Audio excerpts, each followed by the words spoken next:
Sir, nakita namin ang dating katulong niyo sa bukid, kasamang 3 anak na kamukha ninyo. Sa kalagitnaan ng isang importanteng meeting, nasa harap ng isang mahabang conference table si William. Tahimik na nakikinig siya sa presentation ng isa niyang manager nang biglang nag-vibrate ang cellphone niya. Tiningnan niya ang screen at napatigil siya nang makita ang pangalan ng tumatawag. Ito ang kanyang private investigator na matagal niya nang kinuha para sa isang personal na misyon. "Excuse me," sabi niya sa lahat tsaka tumayo. "I just need to take this call." Walang nagtanong ng mga nasa meeting. Ang karisma at otoridad ni William ay sapat para hindi na questionin ang bawat kilos niya. Lalo na't siya rin naman ang CEO. Mabilis siyang pumunta sa opisina niya at sinaradong pinto bago sagutin ang tawag. "Yes," mabilis niyang sagot. "Anong balita? May nahanap ka na ba?" "Mr. Monteverde!" Sigaw halos ng investigator sa kabilang linya. "Nakita ko na pong pinapahanap ninyong dating katulong." Natigilan si William. Pakiramdam niya ay tumigil ang oras. Ang malamig na simoy ng aircon sa opisina ay parang biglang tumama sa kanyang balat. Really? Where is she?" Tanong niya. Hindi maitago ang kaba dahil sa garalgal ng kanyang boses. "Nandito sa bukid, sir, pero may kasama siya. Mga bata, sir. 1, 2, 3. 3, sir. 3 maliliit na bata na kamukha ninyo. Kamukha niyo mga bata, sir." Nanginig si William. Halos mabitawan niya ang telepono. Ang tibok ng puso niya ay kumarera na parang kabayo sa bilis. "Send me their address." Utos niya na puno ng determinasyon. "Bantayin mo sila at huwag na huwag hayaang makawala." "Areglado, sir." Mabilis sa sagot ng investigator. Pagbaba ng telepono, huminga ng malalim si William. Pero kahit anong gawin niya, hindi maalis ang tensyon sa kanyang katawan. Ang kaninang kalmadong ekspresyon ay napalitan ng matinding emosyon. Napapikit siya saglit. Ngunit nang muling idilat ang mga mata, puno na ito ng determinasyon. "I will marry her today." Mariing sambit niya sa sarili at puno ng paninindigan. Kung bago ka pa lang sa channel na ito, Ate Jane TV, huwag kalimutang pindutin ang notification bell and subscribe button. Sana po hindi naman malaking abala sa inyo ang pagpindot ng subscribe button dahil ang kapalit po nito ay ang pagsuporta para makapag-produce ng mga libreng stories sa mga channels ni Ate Jane. Maraming salamat! Si William Monteverde ay isang mayamang CEO na kilala bilang seryoso at mahigpit na pinuno ng kanyang kumpanya. Isang busy na umaga, makikita siya sa boardroom. Nakaupo sa dulo ng mesa at tahimik na nakikinig sa ulat ng kanyang mga tauhan. Sa bawat saglit, ang kanyang presensya ay nagpaparamdam ng tensyon sa buong silid. "I need this report polished by tomorrow morning." Malamig niyang utos, na agad namang sinunod ng kanyang mga empleyado. Isa sa mga junior staff ang halos magkamali sa pagtatanghal ng slides. Ngunit dahil sa takot, agad siyang napatigil at inayos ang pagkakamali. Hindi na nagsalita si William. Ngunit sapat na ang tingin niya upang maiparamdam ang kanyang disapproval. Bagamat mabait si William sa kalooban, ang kanyang dedikasyon at mataas na pamantayan sa trabaho ang dahilan kung bakit halos lahat ng empleyado niya ay takot sa kanya. Ang bawat isa ay maingat sa kanilang mga kilos at salita. Alam nilang hindi basta-basta na pumapayag si William sa mga hindi niya sinasang-ayunan. Sa kabila ng lahat, hinahangaan siya ng marami dahil sa kanyang husay sa pumumuno at determinasyon na mapanatili ang tagumpay ng kumpanya. Pagkatapos ng mahabang araw sa opisina, umuwi si William sa kanyang malawak na mansyon. Dito ang ibang anyo niya ang lumalabas. Hindi bilang CEO, kundi bilang isang mapagmahal na ama sa kanyang nag-iisang anak na babae, si Willow. Habang bumababa siya mula sa kanyang sasakyan, sinalubong siya ni Willow na nakapajamas at nakangiti. "Daddy, you're home!" Sigaw ng bata habang tumatakbo papalapit sa kanya. Ngumiti si William. Yumuko upang yakapin ang anak at binuhat ito. "Kamusta ang araw mo, princess?" Tanong niya. Okay lang po. Tapos na po ako sa lessons ko kanina. Tapos alam mo ba kanina, Daddy, may nakita akong magandang butterfly sa garden. Ang ganda po talaga. Masayang kwento ni Willow. Talaga? Siguro bukas tingnan natin ulit. Sagot naman ni William habang iniikot-ikot ang anak sa ere. Dahilan para magtawanan sila ng malakas. Si Willow ay isang masayahing 8 taong gulang na bata. Puno ng buhay kahit na meron siyang leukemia. Na-detect ang sakit niya ng early stage kaya naman mabilis na nasimulan ang gamutan at radiation therapy. Dahil sa kanyang kondisyon, hindi na siya pumapasok sa regular na school at nag-homeschool na lamang. Sa kabila ng kanyang sakit, nananatili ang positibong pananaw ni Willow sa buhay. Bagay na nagbibigay inspirasyon kay William na magpatuloy. Habang nagkukulitan sila sa sala, lumapit ang mayordoma ng mansyon na si Manang Fe upang sabihing handa na ang hapunan. Willow, kumain ka na muna. Pagkatapos ay bedtime na, ha? Paalala ng mayordoma na siyang tumatayong pansamantalang yaya ni Willow. Yes, Manang Fe. Masayang sagot naman ni Willow bago hinilang kamay ng ama papunta sa dining table. Sa hapag, habang nagkakwentuhan sila tungkol sa araw ng bawat isa, hindi maiwasan ni William na pansinin ang pagiging matapang ng anak sa kabila ng kanyang sitwasyon. Sa mga ganitong sandali, nawawala ang bigat ng responsibilidad ni William. Matapos ang hapunan, sinamahan niya si Willow sa kwarto nito. Binasa niya ang paboritong fairy tale ng bata at tinutulungan itong magdasal bago matulog. Good night, my princess. Bulong ni William habang hinahaplos ang buhok ng anak. Good night, Daddy. Sagot naman ni Willow bago pumikit. Ngunit kahit anong saya sa piling ng isa't isa, ramdam din ang kalungkutan ni William sa tuwing maaalala ang yumaong asawa niyang si Bea. Pumanaw si Bea sa isang plane crash, dahilan kung bakit mag-isa niyang itinataguyod si Willow. Bagamat gusto niyang tutukan ng anak, hindi niya maihibaylin ng kumpanya na itinaguyod nila ng kanyang asawa. Kinagabihan, matapos patulugin si Willow, tinawagan ni William ang kanyang sekretarya na si Elsa. Elsa, bunga niya. Ano na ang update sa paghahanap ng bagong mag-aalaga kay Willow? Gusto ko ng taong maliksi, mahusay at mapagkakatiwalaan. Kahit walang background sa medisina, basta mabilis matuto. Matanda na rin si Manang Fe. Hindi niya na kayang tingnan si Willow nang siya lang. Sir, sagot ni Elsa. We are in the process of looking po. Mahirap pong maghanap ngayon kasi marami pong nangingibang bansa. Napahawak si William sa sentido. Sige Elsa, ikaw nang bahala sa paghahanap. I trust you on this one, okay? Noted, sir. Tugon naman ni Elsa bago ibinaba ang tawag. Pagkatapos nito ay pumasok si William sa kanyang home office. Sa pag-iisa niya, nagsalin siya ng whiskey sa baso at tinungga ito. Sa mga ganitong pagkakataon, dito lamang niya na ibubuhos ang lahat ng emosyon na matagal niya nang kinikimkim. Tinitigan niya ang larawan ni Bea sa kanyang mesa, ang mga alaala nila, mga tawa, plano at pangarap. Lahat ay bumalik sa kanya. Napatungo siya sa mesa, tahimik na bumagsak ang kanyang mga luha. Hindi niya maialis ang lungkot at bigat ng responsibilidad na mag-isang itataguyod si Willow habang inaalagaan ang kumpanya.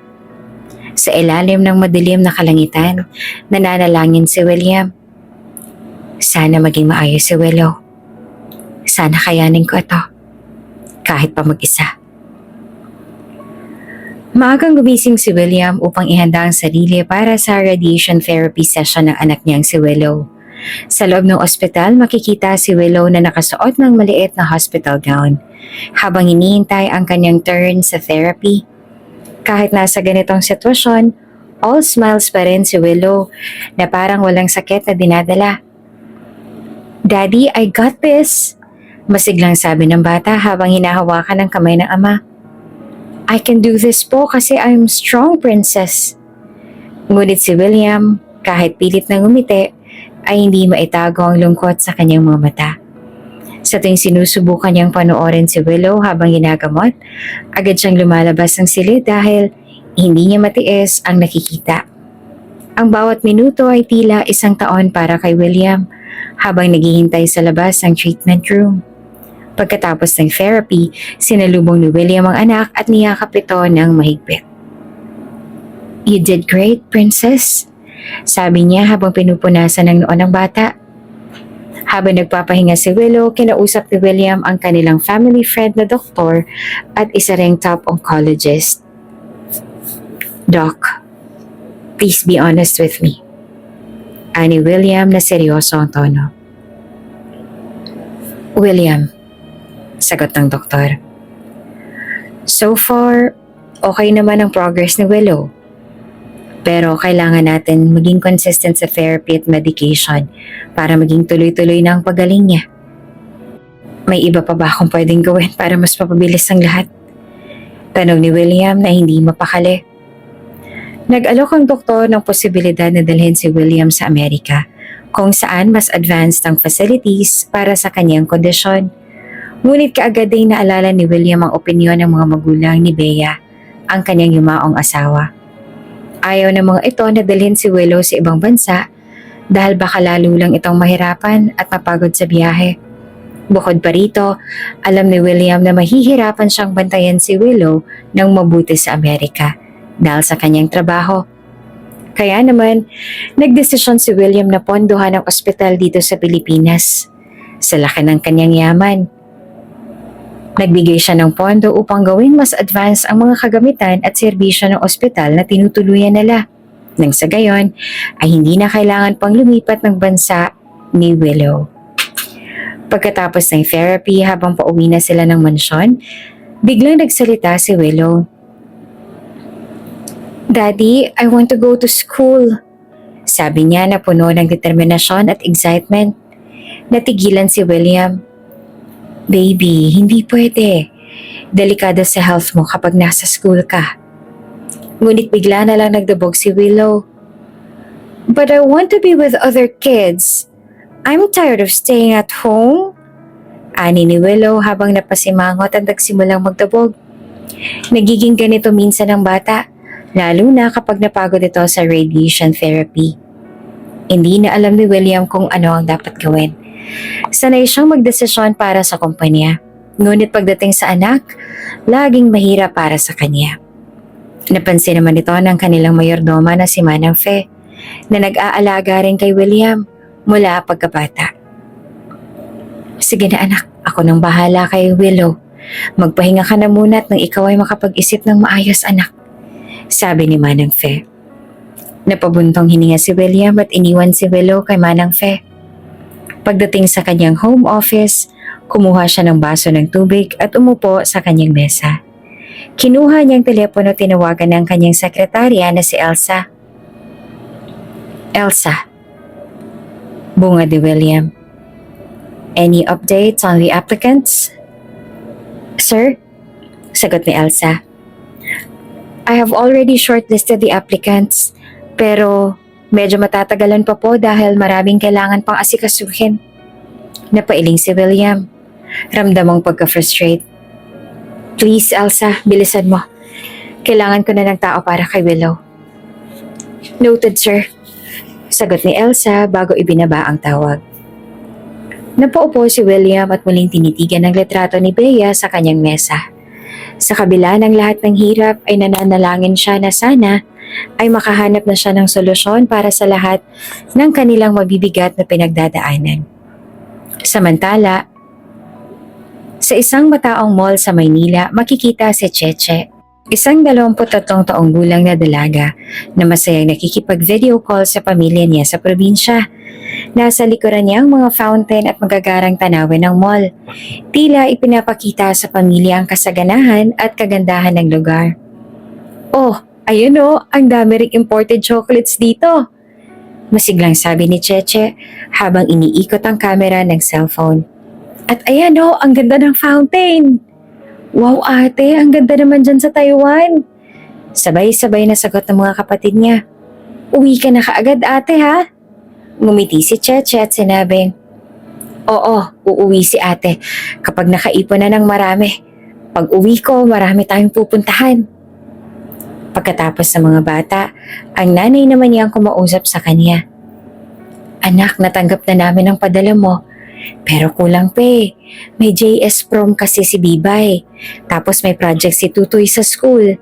Kahit 2,000 lang anak, pagkakasyahin ko na yan.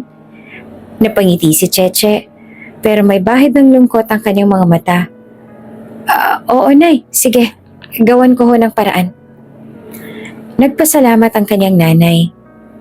Ingat ka palagi ha. Mahal na mahal ka namin. Pagkatapos ng tawag, napabuntong hininga si Cheche. Napatingin sa hawak na pamphlet at lumakad pabalik sa trabaho. Namimigay siya ng mga flyers sa mall. Ngunit kahit pagod at hirap, pilit niyang itinatago ito sa pamilya niya. Lumapit sa kanya ang kaibigan niyang si Joy, na kasamahan din niya sa trabaho. O ano, Cheche? Hanggang kailan ka magpapanggap na nasa ibang bansa ka?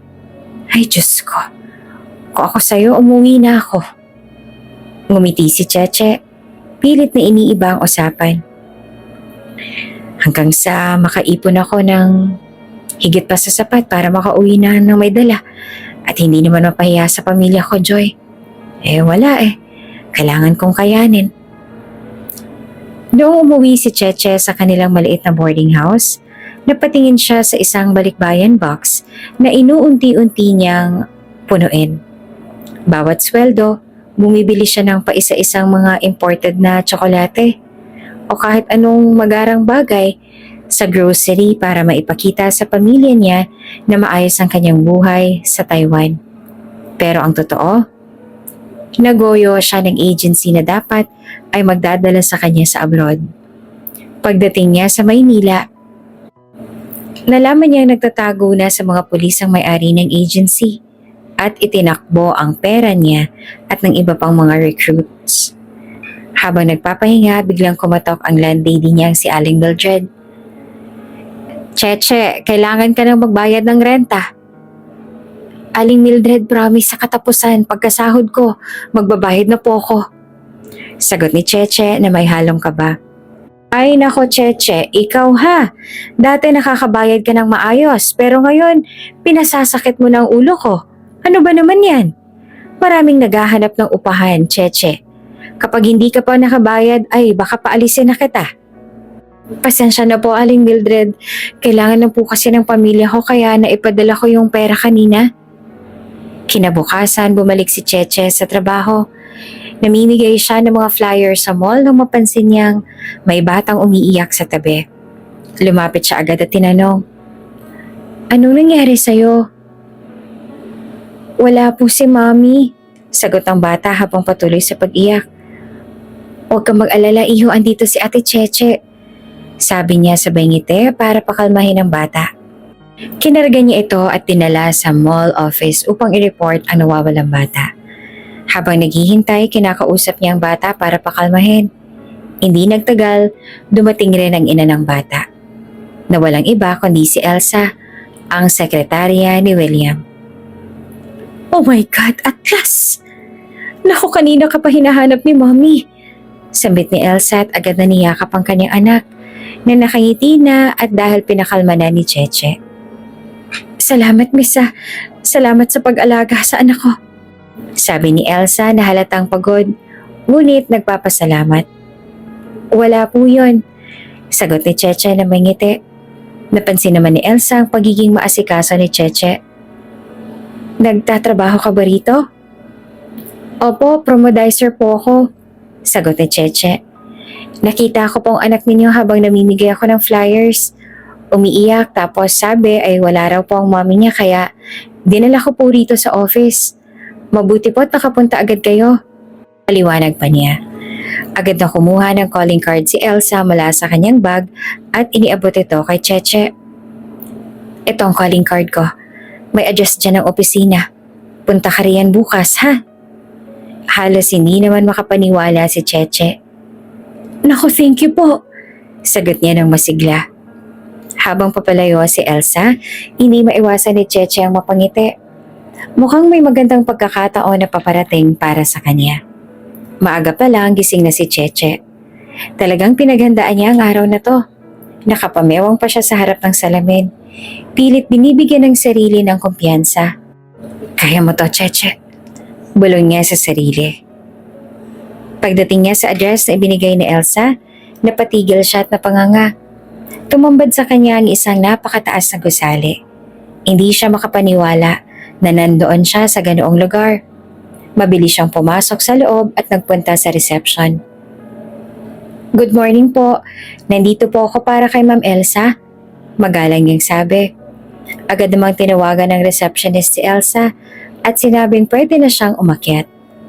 Sa top floor, sinalubong siya ni Elsa na abot langit ang pasasalamat sa kanya. Cheche, maraming salamat uli sa pag-aalaga ko sa anak ko kahapon ha. Alam mo bang hindi ko alam kung anong gagawin ko kung hindi ka tumulong? Ngumiti naman si Cheche. Ay, wala po yun, ma'am. Ang mahalaga ay maayos na po siya. Napansin ni Cheche ang pagiging magiliw ni Elsa, pero hindi niya naiwasang itanong. Ma'am, ano po ba magiging trabaho ko rito? Janitress po ba? Umiling si Elsa at ngumiti. Hindi. Actually, pinapupunta kita rito kasi para sa isang napaka-crucial na trabaho. Nakita ko kung paano ka nag-alaga ng bata, lalo na ng anak ko. At naisip ko na ikaw ang perfect para sa trabahong ito. Natawa si Cheche ng mahina at nagkamot ng ulo. Ganun po ba? Pero ma'am, wala po akong experience sa pagiging yaya. Mga kapatid ko lang pong naalagaan ko. Tumango si Elsa. Salamat sa pagiging honest mo pero okay lang yan. Ang mahalaga sa amin ay maayos ka magtrabaho at maaalagaan mo ng mabuti ang bata. Napabuntong hininga si Cheche at tumango. Sige po. Ma'am, gagawin ko po ang lahat ng makakaya ko. Good. Aasikasuhin ko ang mga detalye, okay? Sabi ni Elsa. Pero bago magpatuloy, gusto kong ipakilala sa iyo ang boss natin. Biglang bumukas ang elevator. Lumabas si William na halatang stress at seryoso. Dumiretso ito sa opisina na hindi man lang tumingin sa kanila. Napansin naman ni Cheche ang tikas ni William at hindi niya naiwasang mapansin kung gaano itong kagwapo. Pero naramdaman din niya ang tila masungit ito. Ni hindi mo lang pinansin ang kanilang bate kahit simpleng good morning. Siya ang amo mo, si Sir William. Sabi ni Elsa na may halong ngiti. Ganyan lang talaga siya, sobrang seryoso sa trabaho. Pero mabait yan, lalo na sa anak niyang si Willow. Napakanot noon si Cheche. Ganun po ba? Anak niyo po ang aalagaan ko? Tumango si Elsa. Oo, ang anak niyang si Willow. May leukemia siya, kaya kailangan niya ng espesyal na atensyon. Kaya kailangan mo ring tumira sa mansyon nila para mabantayan mo siya ng mabuti. Biglang nanlamig si Cheche. Alam niyang hindi biro ang ganitong responsibilidad. Pero alam din niyang malaking tulong ito sa kanya at sa pamilya niya. Kailan po ako magsisimula? Tanong niya. As soon as possible, sagot ni Elsa. Pag-uwi ni Cheche sa boarding house, nagdesisyon na siyang mag-resign sa trabaho sa mall. Nabigyan siya ng paunang allowance ni Elsa kaya nakapagbayad na siya ng renta kay Aling Mildred. Ngunit ang balikbayan box niya na hindi naman puno, ipinamigay na lang niya sa mga kasama sa boarding house. Uy, Cheche, mukhang swerte ka. Sabi ng isa niyang kasamahan. Narinig yata ng agency mong dasal mo. Napangiti si Cheche. Sana nga. Huwag kayong mag-alala at sigurado akong kayo rin ay siswertehin.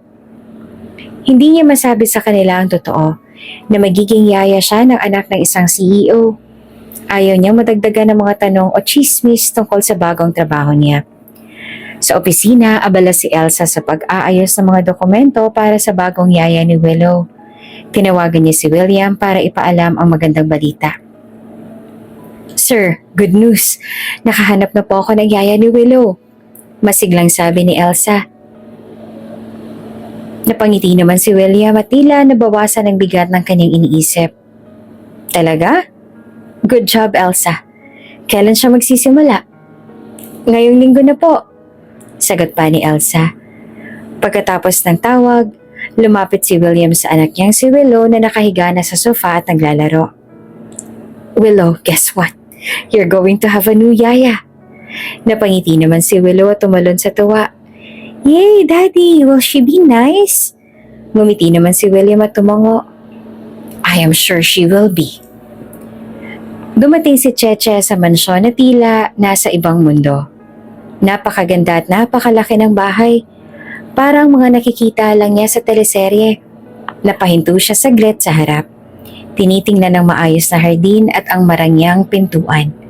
Pagbukas ng pinto, sumalubong sa kanyang mayordoma na si Manang Fe. Ikaw ba si Cheche? Tanong nito habang tinitingnan siya mula ulo hanggang paa. Opo, ako po. Sagot ni Cheche na medyo kinakabahan. Tumango ang mayordoma. Halika, ibibigay ko sa iyo ang uniform mo. Sasamahan kita sa kwarto mo at ipapaliwanag ko ang mga kailangan mong gawin. Sinundan ni Cheche ang mayordoma habang pinapakita nito ang pasilyo ng mansyon. Dumaan sila sa mga kwartong parang hotel suites. Isang malaking kusina at isang playroom na puno ng mga laruan. Pagdating nila sa kwarto ni Cheche, ipinakita ng mayordoma ang simple ngunit maaliwanas na silid. Ito ang magiging kwarto mo. May sariling banyo na rin. Siguraduhin mong maayos palagi ang mga gamit mo pagkatapos magpalit ka na ng uniform at pumunta sa kusina para maghanda ng tanghalian. Salamat po, sagot ni Cheche. Halatang overwhelmed sa dami ng impormasyon. Tanghali na nang maayos na magkapalit ng uniform si Cheche. Sa kusina, sinabi ng mayordoma. Nakapagluto na kami, maghain ka na lang dahil malapit ng lunch break ng bata. Naka-homeschool kasi siya kaya may sariling guro dito sa mansyon. Tumango si Cheche habang nag-o-observe sa bawat galaw sa paligid. Mula sa kusina, dinig niya ang masiglang boses ng bata na si Willow habang kausap ang guro nito. Nang tumunog ang kampana bilang hudyat ng oras ng tanghalian, ipinakilala ng mayordoma si Cheche kay Willow. Willow, meet your new yaya. This is Ate Cheche. Halos tumalon si Willow sa tuwa. Agad niyang niyakap si Cheche. Yaya Cheche! Yay! I'm so happy to meet you! Hinila pa niya si Cheche papunta sa playroom. Pero pigil ng mayordoma. Kain muna tayo bago maglaro. Sumunod naman si Willow. Ngunit halatang excited na makipag-bonding kay Cheche. Habang pinapakain si Willow, napansin ni Cheche kung gaano itong kasigla kahit may iniindang karamdaman. Napangiti siya, tila na walang kaba niya sa bagong trabaho. Kinagabihan, pagkatapos patulugin si Willow, dumiretso si Cheche sa kanyang kwarto para magpahinga. Pero bago pa siya makapasok, tinawag siya ng mayordoma. Pinapatawag ka ni Sir William sa opisina niya. Kinabahan naman si Cheche. Habang papunta sa opisina ng boss niya, pagdating doon, seryosong mukha ni William ang bumungad sa kanya. Pero, hindi ito mukhang galit. Cheche, bungad ni William. Gusto ko lang magpasalamat sa pagtanggap mo ng trabaho. Mahalaga sa akin ang kaligayahan at kaligtasan ng anak ko. Nakita akong masaya si Willow kanina at mukhang magkakasundo naman kayo. Naniniwala akong maganda ang work ethics mo dahil kinuha ka ni Elsa. Ngumiti si Cheche. Salamat po, sir. Gagawin ko po ang lahat para maalagaan siya ng maayos. Tumango naman si William, ngunit nagbigay ng paalala. Mahalaga ang trabaho mo dito pero tandaan mo, kailangan maingat ka sa lahat ng kilos mo. Si Willow ang priority natin. Understood? Opo sir, naiintindihan ko po. Sagot ni Cheche. Matapos ang naging pag-uusap, nagpaalam na si Cheche at bumalik na sa kanyang kwarto. Pagpasok niya, napabuntong hininga siya at napaupo sa kama. Pero hindi niya naiwasang kiligin nang maalalang mukha ng gwapo niyang amo. Pogi naman ni Sir William, sabi niya sa sarili. Sabay kagat sa labi pero agad din niyang niyugyug ang ulo at binalaan ng sarili. Hoy Cheche, andito ka para magtrabaho, hindi para lumandi. Napahiga siya sa kama at napangiti. Isang panibagong yugto na naman ang haharapin niya. Ngunit ramdam niyang magiging masaya ito. Paglipas ng ilang araw, unti-unting nasanay si Cheche sa kanyang bagong buhay sa mansyon. Araw-araw puno ng tawa at siglang pagsasama nila ni Willow. Sa umaga, gigisingin niya si Willow para mag-almusal. "Good morning, Princess! Gising na, may pancakes tayo ngayon." Sabay bati ni Cheche habang hinihila ang kortina para pumasok ang liwanag sa kwarto ni Willow. "Good morning, Yaya Cheche!" Sagot naman ni Willow, sabay yakap sa kanya. Agad silang bumaba para mag-agahan. Habang kumakain, nagkakwento si Willow tungkol sa mga gustong-gusto niyang gawin. "Yaya Cheche, maglaro tayo mamaya ng tea party.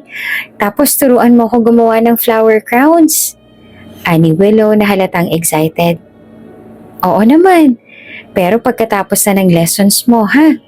Sagot ni Cheche, habang hinihimas ang buhok ng bata. Sa kalagitnaan ng araw, sinasamahan ni Cheche si Willow sa homeschool sessions nito. Palagi niyang sinisiguradong handa ang mga gamit ni Willow sa klase at tahimik na nagmamasid para matiyak na maayos ang lahat. Kapag may break time, mabilis silang pumupunta sa garden para maglaro. "Habulan tayo, Yaya Cheche!" Sigaw ni Willow habang tumatakbo sa damuhan. "Hala, ang bilis mo! Hinay-hinay lang at baka matumba ka!" Sagot ni Cheche, pero sabay na tumatawa habang hinahabol ang bata. Sa gabi, si Cheche rin ang nagbabasa ng bedtime stories kay Willow. Nakaupo sila sa kama habang nakabalot ang bata sa kumot. "Yaya Cheche, gusto ko po yung tungkol sa prinsesa na naging matapang para iligtas ang kaharian," sabi ni Willow. Ang kwento ng matapang na prinsesa? Sige, umpisahan na natin." Sagot ni Cheche habang minubuklat ang libro. Habang nagkukwento, makikita sa mukha ni Willow ang kaligayahan. "Yaya, princess po ko tapos ikaw po ang isa pang prinsesa na kasama ko." Bulong ni Willow bago siya tuluyang nakatulog. Samantala, hindi naman nakaligtas sa mata ni William ang malaking pagbabago sa kanyang anak. Masigla at masaya si Willow sa tuwing nakikita niyang magkasamang bata at si Cheche. Isang gabi habang pinagmamasan niya mula sa veranda ang masayang paglalaro ni Willow at Cheche sa hardin, napangiti siya.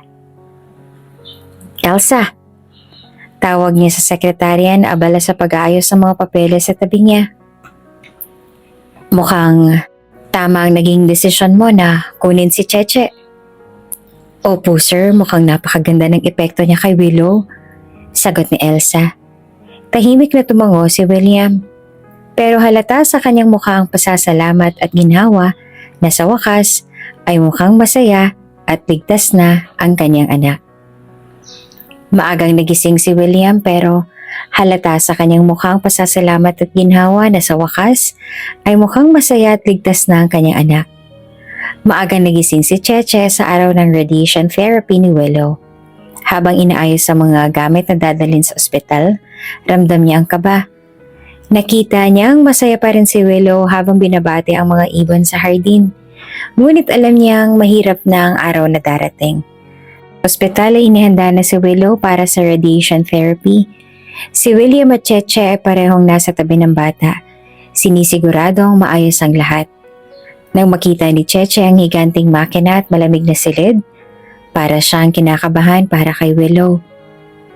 Habang nakahiga si Willow, mahigpit nitong hinawakan ng kamay ni Cheche. "Yaya, okay lang po ba ito?" Tanong ng bata na may halong takot sa boses. "Oo Willow, andito lang si Yaya. Hindi kita iiwan." Sagot naman ni Cheche habang hinahaplos ang buhok ng bata. Pilit na pinapakalma ito. Ang proseso ng radiation ay tahimik, ngunit halatang masakit para kay Willow. Ilang beses na napapikit si Cheche, hindi makayang makita ang pagkirot sa mukha ng alaga. Lalo pang nadurog ang puso niya nang dumating ang oras para sa injection. Isang malaking karayom ang inihanda ng nurse. At sa kabila ng pag-aaliw nila, hindi napigilang umiyak ni Willow. "Hawakan mo ang kamay ko, anak," sabi ni William habang mahigpit na hinawakan ang isang kamay ni Willow. Samantala, ang kabilang kamay naman nito ay hinawakan ni Cheche na halos mapaiyak na rin. Pagkatapos ng therapy, pagod ngunit nakangiti pa rin si Willow. Tapos na po, Yaya. Sabi niya na para bang gusto niyang ipakita na kaya niya. Ngumiti naman si Cheche, ngunit napansin ni William ang bahid ng luha sa gilid ng kanyang mga mata. Kinagabihan, pinatulog na ni Cheche si Willow. Habang nakahiga ang bata, hiniling nito, Yaya, can you sing for me? Nagulat naman si Cheche. Matagal na siyang hindi kumakanta, ngunit hindi naman niya matanggihan ang alaga. Anong kantang gusto mo, princess? Any song, basta maganda. Sagot ni Willow, sabay ngiti. Dahan-dahang nagsimula si Cheche. Malumanay at puno ng emosyon ang boses niya habang kumakanta ng isang lullaby. Habang pinakikinggan siya, unti-unting pumikit si Willow hanggang sa tuluyang makatulog. Yaya, you have a beautiful voice. Bulong ni Willow bago tuluyang mahimbing na natulog. Paglabas ni Cheche sa kwarto, napaisip siya sa hirap na pinagdaanan ni Willow at kung gaano niyang kagustuhang makatulong sa bata. Sa kusina, naisipan niyang tawagan ang kanyang pamilya. Sa video call, masaya niyang ipinakita ang isang peraso ng mansyon. Wow, ang ganda ng bahay, anak. Sabi ko na nga ba't maganda dyan sa abroad? Tuwang-tuwang sabi ng kanyang nanay. Ngumiti naman si Cheche at tumango. Opo, Nay. Sa bayo ito ng kaibigan ko. Nagpa-party kasi sila. Pagsisinungaling niya habang sinusubukang itago ang emosyon. Masaya sila nag-usap. Ngunit maya-maya, isang malalim na ubo ang narinig niya sa kanyang likuran. Napalingon siya at nakita si William. Nakatayo sa pintuan. Pagkatapos ng tawag, nilapitan siya ni William. Cheche, narinig ko lahat. Sabi nito. Agad na namula si Cheche. Sir, pasensya na po. Ang alam po kasi ng pamilya ko, nasa abroad ako. Hindi nila alam na nandito lang ako sa Maynila kasi nagoyo naman ako ng agency. Ayoko pong mag-alala sila sa akin kaya nagtatrabaho po ako hanggang sa makaipon ng sapat. Nagkibit balikat si William. Halatang naantig sa kwento ni Cheche. Hindi mo kailangang magpaliwanag. Naiintindihan ko. Sa puntong yon, napansin ni William ang lungkot sa boses ni Cheche habang ikinukwento nito ang kanyang buhay. Simula bukas, tataasan ko ang sahod mo. Malaking bagay na itutulong mo lalong-lalo na kay Willow. Kaya deserve mo to. Nagulat si Cheche, ngunit agad na nagpasalamat. Maraming salamat po, sir. Malaking tulong po ito sa pamilya ko. Sandaling nagkaroon ng katahimikan.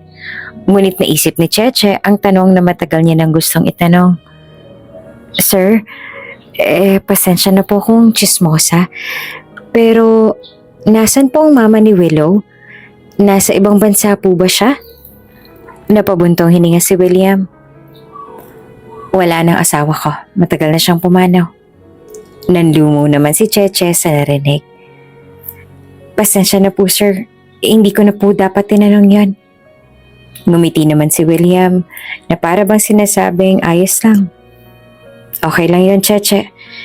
Fair naman siguro na ibahagi ko rin ang kwento ko. Lalo na't ikaw ang nakakausap ni Willow sa mga bagay na mahirap sa kanya. Sa gabing yon, nagkaroon ng malalim na pag-uusap sina William at Cheche. Nagbahagi si William ng kanyang mga pinagdaanan bilang isang single parent. Habang si Cheche naman ay nagkwento ng mga sakripisyong ginawa niya para sa pamilya. Sa simpleng usapan, naramdaman nilang pareho ang ginhawa sa isa't isa. Habang bumalik si Cheche sa kanyang kwarto, napaisip siya sa lahat ng mga nangyari. Sinabi niya sa sarili, nandito ako para sa trabaho. Hindi para sa kung ano paman. Ngunit hindi niya maiwasang mapangiti. Alam niyang unti-unti na siyang nagiging bahagi ng buhay ng pamilyang ito. Patuloy ang therapy at gamutan ni Willow at unti-unti nagkakaroon ng pagbabago sa kanyang kalusugan. Ang dating payat at mahina na bata ay unti-unting lumalakas. Naging mas energetic siya at mas madalas ang kanyang mga ngiti. Lahat ng ito ay nagbibigay ng pag-asa kay William at Cheche na mas lalong nagiging malapit sa isa't isa dahil sa kanilang pagmamalasakit kay Willow. Isang araw, habang nagkaklase si Willow, naalala nito na malapit na ang kaarawan ng kanyang daddy. Tuwang-tuwa ito at agad na tumakbo kay Cheche.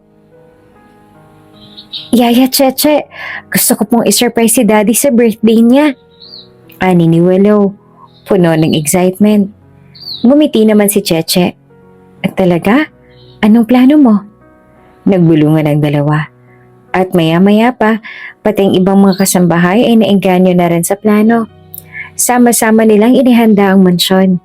May mga dekorasyon, pagkain, at kahit simpleng games para sa lahat ng staff. Pagdating ng araw ng kaarawan ni William, normal lang ang naging takbo ng kanyang araw sa trabaho. Wala siyang kaalam-alam na naghihintay ng malaking sorpresa pag-uwi niya. Pagbukas niya ng pinto ng mansyon, biglang bumungad ang sigawan ng lahat. Happy birthday, Sir William! Natigilan si William. Kitang-kita ang gulat sa mukha niya. Lalong naantig ang puso niya nang makita si Willow na may hawak na hand-painted banner na nagsasabing, Happy birthday, Daddy! Ano nangyayari dito? Tanong ni William na bahagyang natawa habang tinitingnan ng paligid. Lahat po kami nagplano nito, sagot ni Cheche na nakangiti. Pero si Willow ang mastermind. Lumapit si Willow at niyakap ang kanyang daddy. Daddy, I wanted to make you happy on your birthday. Niyakap siya ni William ng mahigpit. Thank you anak, napakalaking sorpresa nito. Masaya ang naging gabing yon. Nagkantahan, nagsayawan at naglaro ang lahat. Sa simula, seryoso si William. Hindi sanay sa ganitong kasiyahan. Ngunit nang kulitin siya ni Willow na sumayaw, napilit din siya ng mga kasambahay at ni Cheche. Sir, minsan lang po ang birthday, dapat sumayaw na rin kayo. Natatuwang sabi pa ni Cheche. At dahil sa kulit ng anak at ng mga tao sa paligid, napasayaw din si William. Natawa na lamang si Cheche nang makita ang awkward na galaw ni William. Ngunit, halatang sinisikap nitong sumabay para sa anak. Masaya ang lahat at ang simpleng salo-salo ay naging isang gabing puno ng tawanan at saya. Pagdating ng oras ng blowing of the candle, inilabas ang cake ni William. Pinapalibutan siya ng lahat at si Willow ang nasa tabi niya. Bago ka mag-wish, Daddy, ako muna, sabi ni Willow na nagpa-cute pa na nakangiti. Tumawa si William at sumang-ayon. Sige, ikaw muna. Tumayo si Willow sa harap ng cake at pumikit. Daddy, ang wish ko po ay gumaling na po ako. Naluha si William sa narinig. Agad niyang niyakap ang anak. Ganun din ang wish ko, anak. Na gumaling ka. Pagkatapos ay humarap si Willow sa cake. Can I blow the candle now, Daddy? Siyempre naman, anak. Sagot pa ni William. Hinipa ni Willow ang kandila at nagsigawan ng lahat. Ngunit bago pa man matapos ang tawanan, biglang natumba si Willow. Willow! Sigaw ni Cheche habang tumakbo papalapit sa bata. Nagkagulo ang lahat. Halos hindi na alam ni William ang gagawin. Tumawag ng ambulansya! Bilis! Sigaw niya habang buhat ang anak na walang malay. Hysterical na rin pati si Cheche. Halos nanginginig habang pinagagaan ang loob ni William. Sir, kakayanan po ni Willow. Kakayanin niya. Kahit halatang sinasabi niya iyon para pakalmahin ang sarili. Pagdating ng ambulansya, sinamahan ni William at Cheche si Willow sa ospital. Habang nasa ambulansya, mahigpit na hinawakan ni William ang kamay ng anak. Hindi niya mapigil ang magdasal. Umaasa magiging maayos ang lahat. Samantala si Cheche naman ay tahimik na umiiyak. Hindi siya makapaniwala. Sa bilis ng pangyayari, Alam niyang malakas si Willow, ngunit hindi niya mapigilan ng takot na nararamdaman. Please, Lord, bulong niya. Huwag niyo po siyang pababayaan. Sa gabing yon, isang kasiyahan ang nauwi sa takot. Ngunit sa kabila ng lahat, pareho nilang alam na patuloy silang lalaban para kay Willow. Sa muling pagpapakonsulta kay Willow, biglang bumagsak ang mundo ni William nang marinig ang balita mula sa doktor. Mr. Monteverde, may masamang balita po kami. Ang cancer cells ay kumalat at may bone cancer na rin si Willow. Napamaang si William, tila hindi makapaniwala. Ano? Akala ko po gumagaling ng anak ko. Halos sumigaw siya. Nanginginig ang mga kamay sa galit at takot. Sa kasamaang palad, mabilis po ang naging progression ng paggalat ng cancer cells. Hindi rin po namin inaasahan ito. Paliwanag ng doktor. Halos sumabog si William. Tumayo siya at sa sobrang galit ay halos suntukin niya ang dingding. Pero bakit? Akala ko may pag-asa na siya. Bakit kailangang mangyari to sa anak ko? Agad siyang inawat ng mga nurse at sinubukang pakalmahin. Samantala, si Cheche na tahimik lang sa gilid ay napaluha rin. Pakiramdam niya ay pinipiga ang puso niya habang pinapanood si Willow na walang kaalam-alam sa bigat ng sitwasyon. Dahil sa bagong diagnosis, kinailangan manatili ni Willow sa ospital para sa masinsinang gamutan. Kasama ang isang bag na puno ng gamit, sabay na lumipat sina Cheche at William sa ospital para matutukan ang bata. Isang gabi habang nagkukwentuhan sina Cheche at Willow sa kama nito, biglang nagtanong ang bata. Yaya Cheche, am I sick again? Hindi agad makasagot si Cheche. Pilit niyang pinipigilan ang pagpatak ng luha niya. Ngunit sa dulo, isang maliit na tango lamang ang naisagot niya. Napayakap si Willow sa kanya at tahimik na umiyak ang bata. Yaya Cheche, bulong ni Willow. Promise me you will stay with me, okay? Tumango lamang si Cheche. Hinahagod ang buhok ng bata. Promise, princess, hindi kita iiwan. At dahil sa sitwasyon ni Willow, napilitan si William na ipagkatiwala ang mga responsibilidad sa kumpanya kay Elsa na siyang hinihinga na lang niya ng updates. Tumutok na lang siya sa kalagayan ng anak. Sa ospital, nagsimula na makipagkaibigan si Willow sa iba pang mga bata sa cancer ward. Tuwing wala siyang therapy o check-up, naglalaro siya kasama ang mga naging kaibigan niya o nagkukwento ng mga pangarap niya. Kapag gumaling ako, gusto ko magpatayo ng isang malaking bahay para sa mga batang may sakit. Gusto ko lahat sila ay gumaling din tulad ko. Masiglang sabi ni Willow kay Cheche. Charity, di po ba ganun ang tawag doon? Natunaw ang puso ni William sa narinig.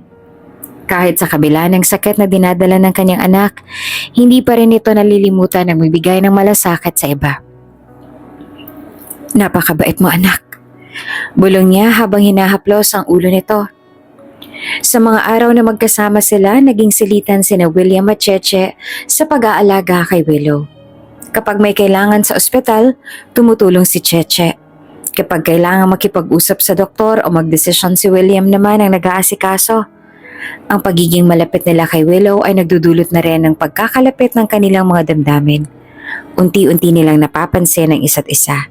Ang malasakit ni William bilang ama at ang hindi matatawarang pag-aaruga ni Cheche bilang yaya. Isang gabi habang magkausap sila sa pantry ng ospital, napansin ni William na tila pagod si Cheche.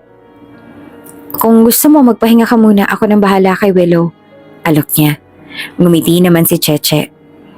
Okay lang po ako sir, hindi ko kayang hindi siya bantayan. Ngumiti rin si William. Alam mo, napakalaki ng utang na loob ko sa'yo. Kung hindi dahil sa'yo, hindi ko alam kung paano ko haharapin ang lahat ng ito. Nagkatinginan sila sandali. Ramdam nila ang naging koneksyon sa isa't isa, ngunit mabilis din silang umiwas ng tingin. Hindi sila nag-usap tungkol dito, ngunit sa mga sumunod na araw, lalong naging natural ang kanilang pagiging malapit. Sa kabila ng bigat ng kanilang sitwasyon, may maliit na liwanag na nagmumula sa kanilang pinagsasaluhang malasakit. Isang bagay na tila nagbibigay ng tibay para sa laban na hinaharap nila. Patuloy ang naging gamutan ni Willow. Ngunit sa kabila ng lahat ng pagsisikap at dasal, hindi gumanda ang kalagayan ng bata. Sa halip ay lalo pang lumala ang kondisyon nito. Isang umaga, tinawag ni William at Cheche ang doktor upang kamustahin ang kalagayan ng bata. Malungkot ang ekspresyon ng doktor habang bumibigkas ang mga salitang tila mga kutsilyong tumama sa kanilang puso. Mr. Monteverde, ginawa na po namin ang lahat. Sa puntong ito, wala na pong epekto ang mga therapy. Nagpapaubaya po ang katawan ni Willow sa sakit. Halos hindi makapagsalita si William. Anong ibig sabihin nito, Doc? Hindi pwedeng basta na lang kayo sumuko. Gusto kong dalhin siya sa ibang bansa sa Amerika. Kahit saan gagawin ko lahat. Malungkot na umiling ang doktor. Pasensya na po, Mr. Monteverde. Pero kahit saan na po natin dalhin si Willow, hindi na magbabago ang kalagayan niya. Ang pinakamagagawa na lang po natin ngayon ay gawing komportable ang nalalabing panahon niya. Mistulang gumuho ang mundo ni William. Napaupo siya at napaiyak nang walang pakialam sa mga taong nasa paligid. Narinig ni Cheche ang usapan mula sa gilid at nang marinig ang pahayag ng doktor, bumuhos na rin ang kanyang luha. Hindi na po gagaling ang alaga ko. Tanong niya na tila umaasa ng ibang sagot kahit na alam niya ang katotohanan. Lumapit si William at niyakap si Cheche ng mahigpit. Pareho nilang pinapakawalan ng sakit na nararamdaman nila. Habang lumilipas ang mga araw, lalo nang humina si Willow. Maputla na ang kanyang balat at halos hindi na siya makapagsalita o makagalaw. Ang bawat paghinga niya ay tila isang laban. Ngunit sa kabila ng lahat, nananatili siyang ngumingiti sa kanyang ama at kay Cheche. Napagkasunduan ni na William at Cheche na gawin ang lahat ng hiling ni Willow, ano man iyon, upang maipadama sa kanya kung gaano siya kamahal. Binili nila ang lahat na gusto niyang kainin, nilaro ang mga paborito niyang laro, at lagi nilang sinasamahan ng bata kahit saan. Isang umaga humiling si Willow na maglaro ng bubble sa garden ng ospital. Kahit nangihina na, bakas pa rin ang matinding saya sa kanyang mga mata. Itinulak ni Cheche ang wheelchair ni Willow patungo sa garden. Habang daladala ni William ang bote ng bubble solution, pagdating doon, binuksan ni William ang bote at nagsimulang gumawa ng mga bula. Ang mga makukulay na bula ay sumayaw sa hangin, kumikinang sa ilalim ng araw. "Look, Daddy! Yaya Cheche, ang ganda!" Masaya sabi ni Willow, bagamat mahina na ang kanyang boses. "Pretty bubbles! Wow!" Masiglang sambit pa nito. Ngumiti si William at tumingala rin sa mga bula. Pilit na itinatago ang kanyang luha. Si Cheche naman ay pilit na nagpapakatatag. Ngunit hindi maalis ang kirot sa kanyang puso habang pinapanood ang bata. Habang naglalaro, biglang sinabi ni Willow, "Thank you, Daddy. Thank you, Mama Cheche." Nagulat sina William at Cheche sa narinig. Tinawag siyang mama ng bata. Napatingin sila sa isa't isa. Parehong nagulat ngunit hindi na nagtanong. Hinayaan na lang nila ito. Ramdam ang init ng pagmamahal ni Willow sa kanilang dalawa. Kinagabihan habang nakahiga si Willow sa kanyang kama ay biglang nagsalita ang bata. "Daddy, I saw Mommy." Mahina ngunit malinaw na sabi ni Willow. Napatigil sina William at Cheche. Nagkatinginan sila. Parehong nanginginig at napuno ng kilabot. "Really, baby?" Tanong ni William, pilit na pinapakalma ang sarili. "Nakita mo si Mommy mo?" "Yes, Daddy. She said she's waiting for me." Sagot ni Willow. Napatingin siya sa kanila. Ngumiti at sabay hikab. "I'm tired, Daddy. I want to sleep." Napapikit si William. Pilit na hindi pinapakita ang kanyang pagluha. "Okay, baby, sleep ka na. Daddy is here. Yaya Cheche is here too." Napatango si Willow. Unti-unting ipinikit ang kanyang mga mata habang hawak ang mga kamay ni William at Cheche. Tahimik na pumatak ang luha ni William, habang si Cheche naman ay nakatingin lamang sa bata. Ang puso niya ay parang pinupunit sa sakit. Ngunit nananatili silang magkasama. Hawak ang kamay ng isa't isa at nang mahal na lang si Willow. Sa huling sandali ng gabing yon, hindi kinaya ni William ang pagkawala ng kanyang anak. Ang dati niyang masipag at seryosong ugali ay napalitan ng kalungkutan at kawalan ng direksyon. Halos gabi-gabing uminom si William. Sinusubukang takasan ng sakit ng pagkawala ni Willow. Si Cheche, sa kabila ng sariling lungkot, ay nananatiling nakasuporta sa kanyang amo. Lagi siyang nasa tabi ni William. Nagpapakita ng malasakit at alalay. "Sir, nandito lang po ako." Lagi niyang sinasabi kapag nakikita niya nagmumukmok si William sa loob ng opisina o sa kanilang bahay. Pilit niyang pinapagaan ang loob ng amo. Kahit siya'y nasasaktan din dahil sa pagkawala ng kanyang alaga. Isang gabi nadatna ni Cheche si William sa sala. May hawak itong bote ng alak. Nakatingin lang ito sa kawalan habang patuloy na umiinom. Lumapit si Cheche at nag-aalangan ngunit determinadong pigilan ang mas lalo pang pagkalugmok ng kanyang amo. "Sir, tama na po. Hindi po makakatulong yan," sabi niya habang marahang inaabot ang bote. Napatingin si William sa kanya. Namumula ang mata sa lungkot at alkohol. "Ayaw mo ba, Cheche? Kahit saglit lang.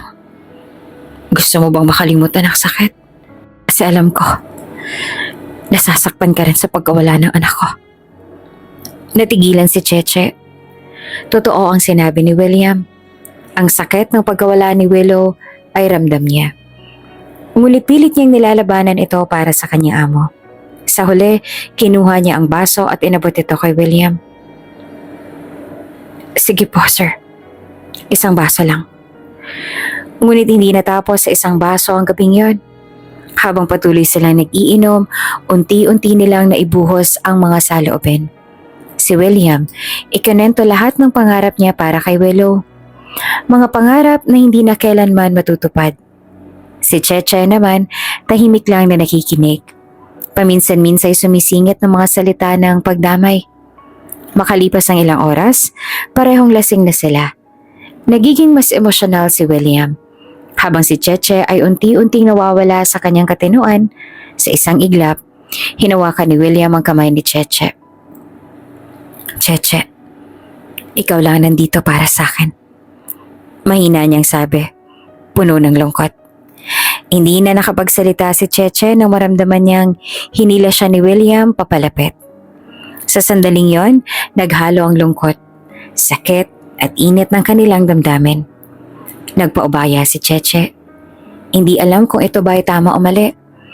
Ngunit hindi niya kayang tumanggi sa halong awa at pagmamahal na nararamdaman niya para sa kanyang amo. Kinabukasan, nagising si Cheche sa loob ng kwarto ni William. Napabalikwas siya ng bangon nang maramdaman niyang wala siyang suot kundi ang kumot na nakabalot sa kanya. "Diyos ko," mahina niyang sabi sa sarili habang pilit na binubuo sa isipan ang mga nangyari noong gabi. Narinig niya ang kaluskos sa tabi ni William. Gising na at nakatingin sa kanya. Pareho silang natigilan. Ngunit si William ang unang nagsalita. "Cheche, I am deeply sorry. Kung ano man ang nangyari kagabi, alam kong hindi dapat ginawa yon. My bad, I'm so sorry, Cheche." Bumangon si William at lumapit sa kanya at hinawakan ng kanyang mga kamay. Nagulat si Cheche sa sumunod na sinabi ng kanyang amo. "Pero Cheche, gusto kong malaman mo na hindi ko pinagsisisihan. Hindi ko pinagsisisihan ang nangyari." Hindi pa nakakapagsalita si Cheche nang yumuko si William. Dahang-dahang hinalikan siya. Sa sandaling yon, naramdaman niya ang init ng kanilang pag-iintindihan. Isang bagay na hindi nila inaasahang mangyayari. Ngunit tila nagbunga ng kanilang magkahalong sakit at pagmamahal. Pagkatapos ng gabing nagpatotoo si William sa kanyang damdamin, unti-unting nagkaroon ng relasyon sina William at Cheche. Masaya sila sa piling ng isa't isa, ngunit napagkasundoan nilang itago ang kanilang pagmamahalan. Para kay William, mahirap ipaliwanag ang kanilang sitwasyon, lalo na sa kanyang estado. Para kay Cheche, isang simpleng yaya. Alam niyang hindi magiging madali ang relasyon nila. Ilang buwan ang lumipas, nagsimulang makaramdam si Cheche ng kakaiba. Mabilis na siyang mapagod, madalas masuka at sensitibo sa amoy. Sa una hindi niya ito binigyang pansin, ngunit nang magpa-check up siya sa doktor, Kinumpirma nito ang kanyang hinala. Buntis siya. Napuno ng halo-halong emosyon si Cheche. Tuwa dahil sa bagong buhay na dala niya, ngunit takot din dahil hindi niya alam kung paano itong sasabihin kay William.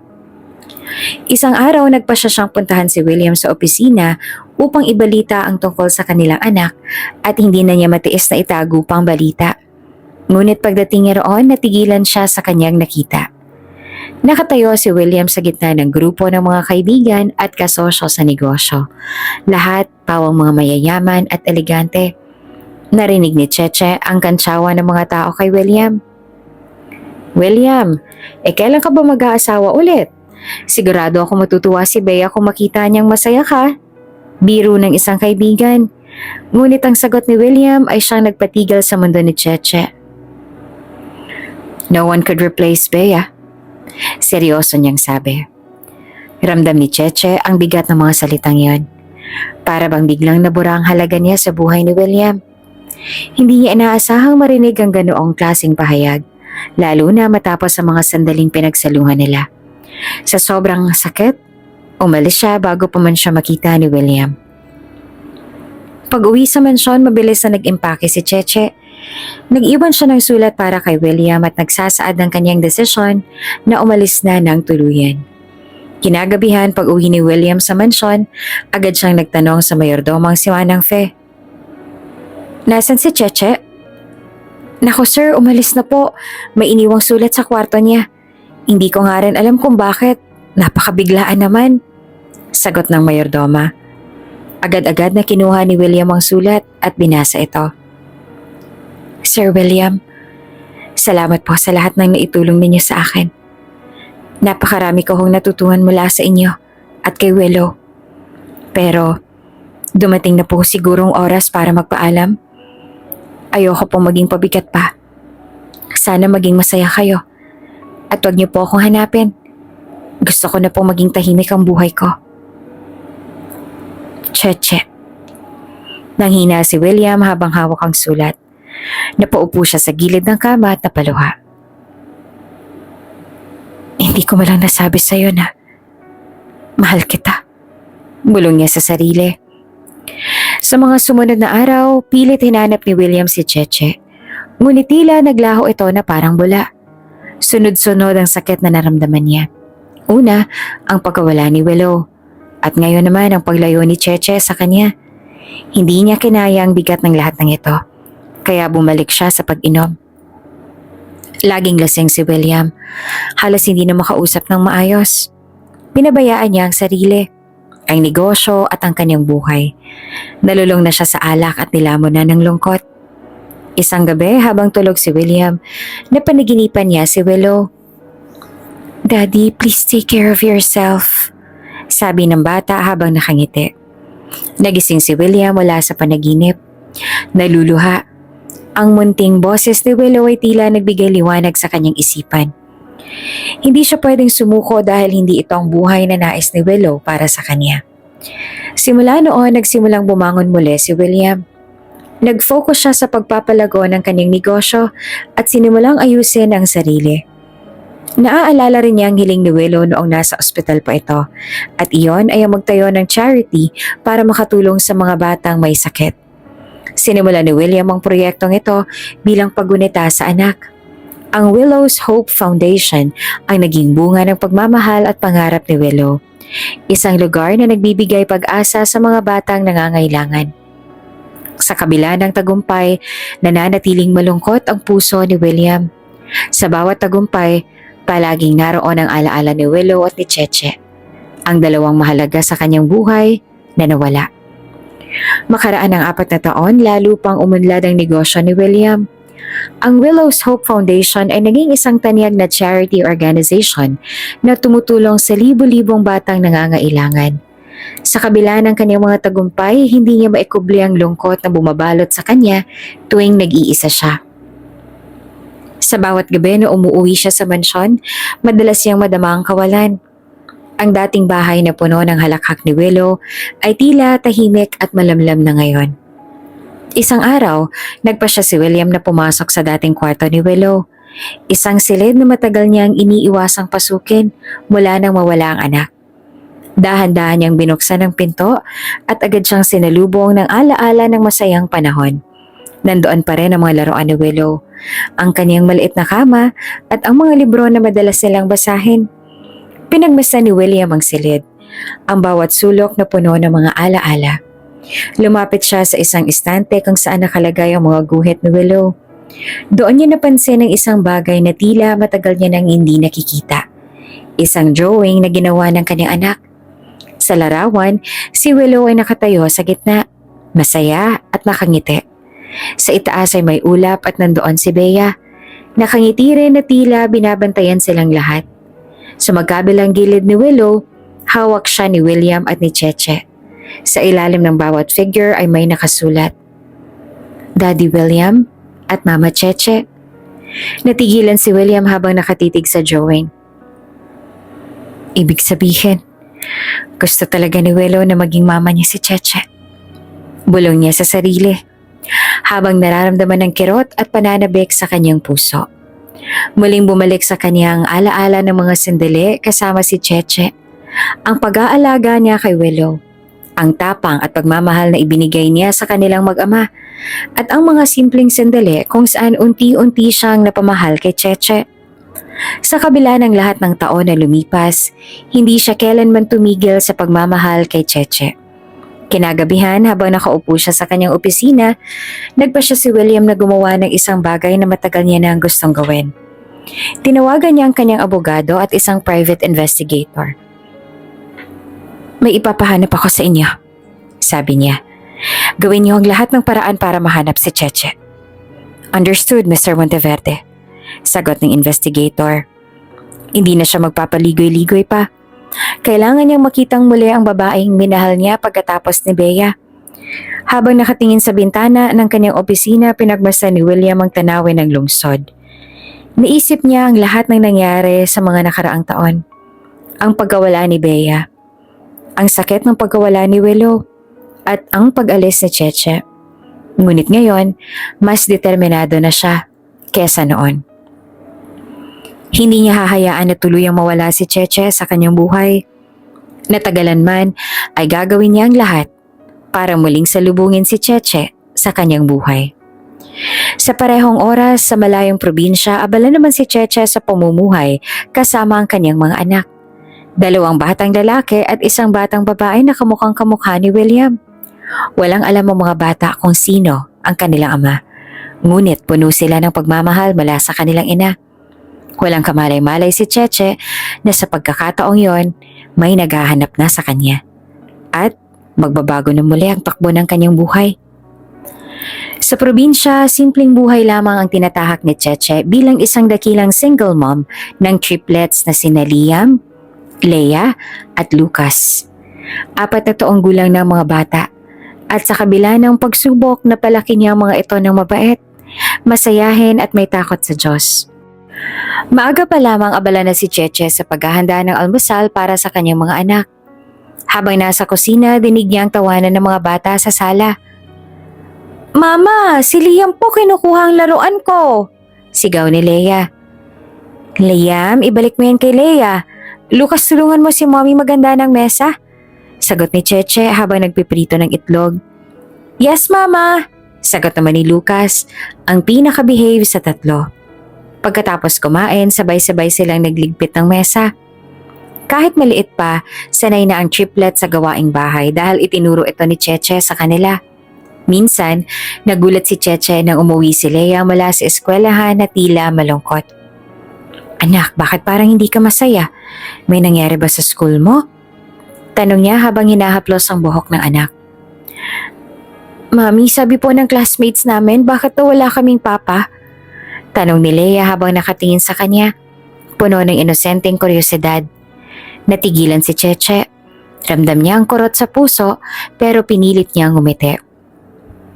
Anak, ang importante naman na nandito ako para sa inyo, 'di ba? At andito rin ang lolo't lola ninyo na nagmamahal sa inyo. Ang tito at tita ninyo rin, sagot niya. Ngunit nang mag-isa na siya sa kusina, hindi niya maiwasang maluha. Kahit matagal niya nang tinanggap ang pagiging single mom, hindi niya maalis ang lungkot tuwing nagtatanong ang kanyang mga anak tungkol sa kanilang ama. Sa kabila ng mga chismis sa barangay tungkol sa pagkakaroon niya ng mga anak na walang ama, buo ang suporta ng pamilya ni Cheche sa kanya. Ang kanyang ina na si Aling Mila ang laging tumutulong sa pag-aalaga ng triplets, habang ang kanyang ama naman ay madalas magluto para sa kanila. Mare, wala pa rin bang balita kung sinong tatay ng mga anak ni Cheche? Maririnig niya minsan sa mga kapitbahay. Hayaan mo na siya, mabuting ina naman si Cheche at kita mo naman, mababait ang mga bata. Sagot naman ng iba. Pero minsan hindi maiwasang makarating sa kanya ang masasakit na salita. Sa tuwing naririnig niya ito, ang tanging iniisip ni Cheche ay ang kapakanan ng kanyang mga anak. Sa tuwing naglilinis si Cheche ng bahay, hindi niya maiwasang maalala si Willow. May maliit na estante siya na may kandila at litrato ng bata. Mama, sino po si Ate Willow? Bakit lagi niyo po siyang pinagdadasal? Tanong ni Liam isang gabi. Si Willow, dating alaga ko noong nasa Maynila pa ako. Isa siyang napakabait na bata. Sagot ni Cheche, pilit na ikinukuble ang bigat sa kanyang dibdib. Minsan sa kalagitnaan ng kanyang pag-scroll sa social media, nakikita niya ang mga balita tungkol kay William. Ang matagumpay na negosyante at tagapagtatag ng Willow's Hope Foundation. Bawat artikulo, bawat larawan ng ngiti ni William sa mga event, pinipilit niyang huwag basahin o tingnan ng matagal. Agad niyang isinasara ang app at pinapatay ang kanyang telepono. Wala nang dahilan para balikan pa yon. Bulong niya sa sarili. Sigurado akong wala na siyang interes sa akin o sa mga anak ko. Tanggap ko na. Kahit anong lungkot ang nararamdaman ni Cheche, hindi niya ito pinapakita sa kanyang mga anak. Sa gabi bago sila matulog, binabasahan niya sila ng kwento. Kadalasan ay mga fairy tale kung saan ang bida ay laging nagtatagumpay sa huli. Mama, magiging prinsipe po ba kami kapag lumaki kami? Tanong ni Lucas. Oo naman anak, pero ang pinakamahalaga ay maging mabubuting tao kayo. Sagot ni Cheche habang hinahalikan ang mga anak sa noo. Kahit mag-isa niyang tinatahak ang landas ng pagiging ina, hindi niya alintana ang hirap. Para kay Cheche, ang ngiti at yakap ng kanyang mga anak ang pinakamalaking biyaya na tinanggap niya sa kanyang buhay. Ngunit kahit na anong pilit niyang itago, sa tuwing natutulog ang triplets, bumabalik sa kanya ang sakit ng nakaraan. Ang alaala ni William, ang pagmamahal na hindi niya kailanman naaamin, at ang pamilyang hiniling niyang buo sana para sa mga anak niya. Sa kalagitnaan ng isang importanteng meeting, nasa harap ng isang mahabang conference table si William. Tahimik na nakikinig sa mga presentation ng isa niyang manager nang biglang nag-vibrate ang cellphone niya. Tiningnan niya ang screen at napatigil siya nang makita ang pangalan ng tumatawag. Ito ang private investigator na matagal niya nang kinuha para sa isang personal na misyon. Excuse me, sabi niya sa lahat tsaka tumayo. I need to take this call. Walang nagtanong sa mga nasa meeting dahil nga ang karisma at otoridad ni William ay sapat para hindi questionin ang bawat kilos niya. Lalo na at siya rin naman ang CEO. Mabilis siyang pumunta sa opisina niya at sinarado ang pinto bago sagutin ang tawag. Yes, mabilis siyang sagot. Anong balita? May nahanap ka na ba? Mr. Monteverde! Sigaw halos ng investigator sa kabilang linya. Nakita ko na po ang pinahahanap niyong dating katulong. Natigilan si William. Pakiramdam niya ay tumigil ang oras. Ang malamig na simoy ng aircon sa opisina ay parang biglang tumama sa kanyang balat. Where is she? Tanong niya. Hindi rin maitago ang kaba dahil sa garalgal ng kanyang boses. Nandito sa bukid, sir. Pero may mga kasama siya. Mga bata. Isa, dalawa, tatlo sir. Tatlong maliliit na bata na kamukha niyo. Oo sir, kamukha niyo mga bata.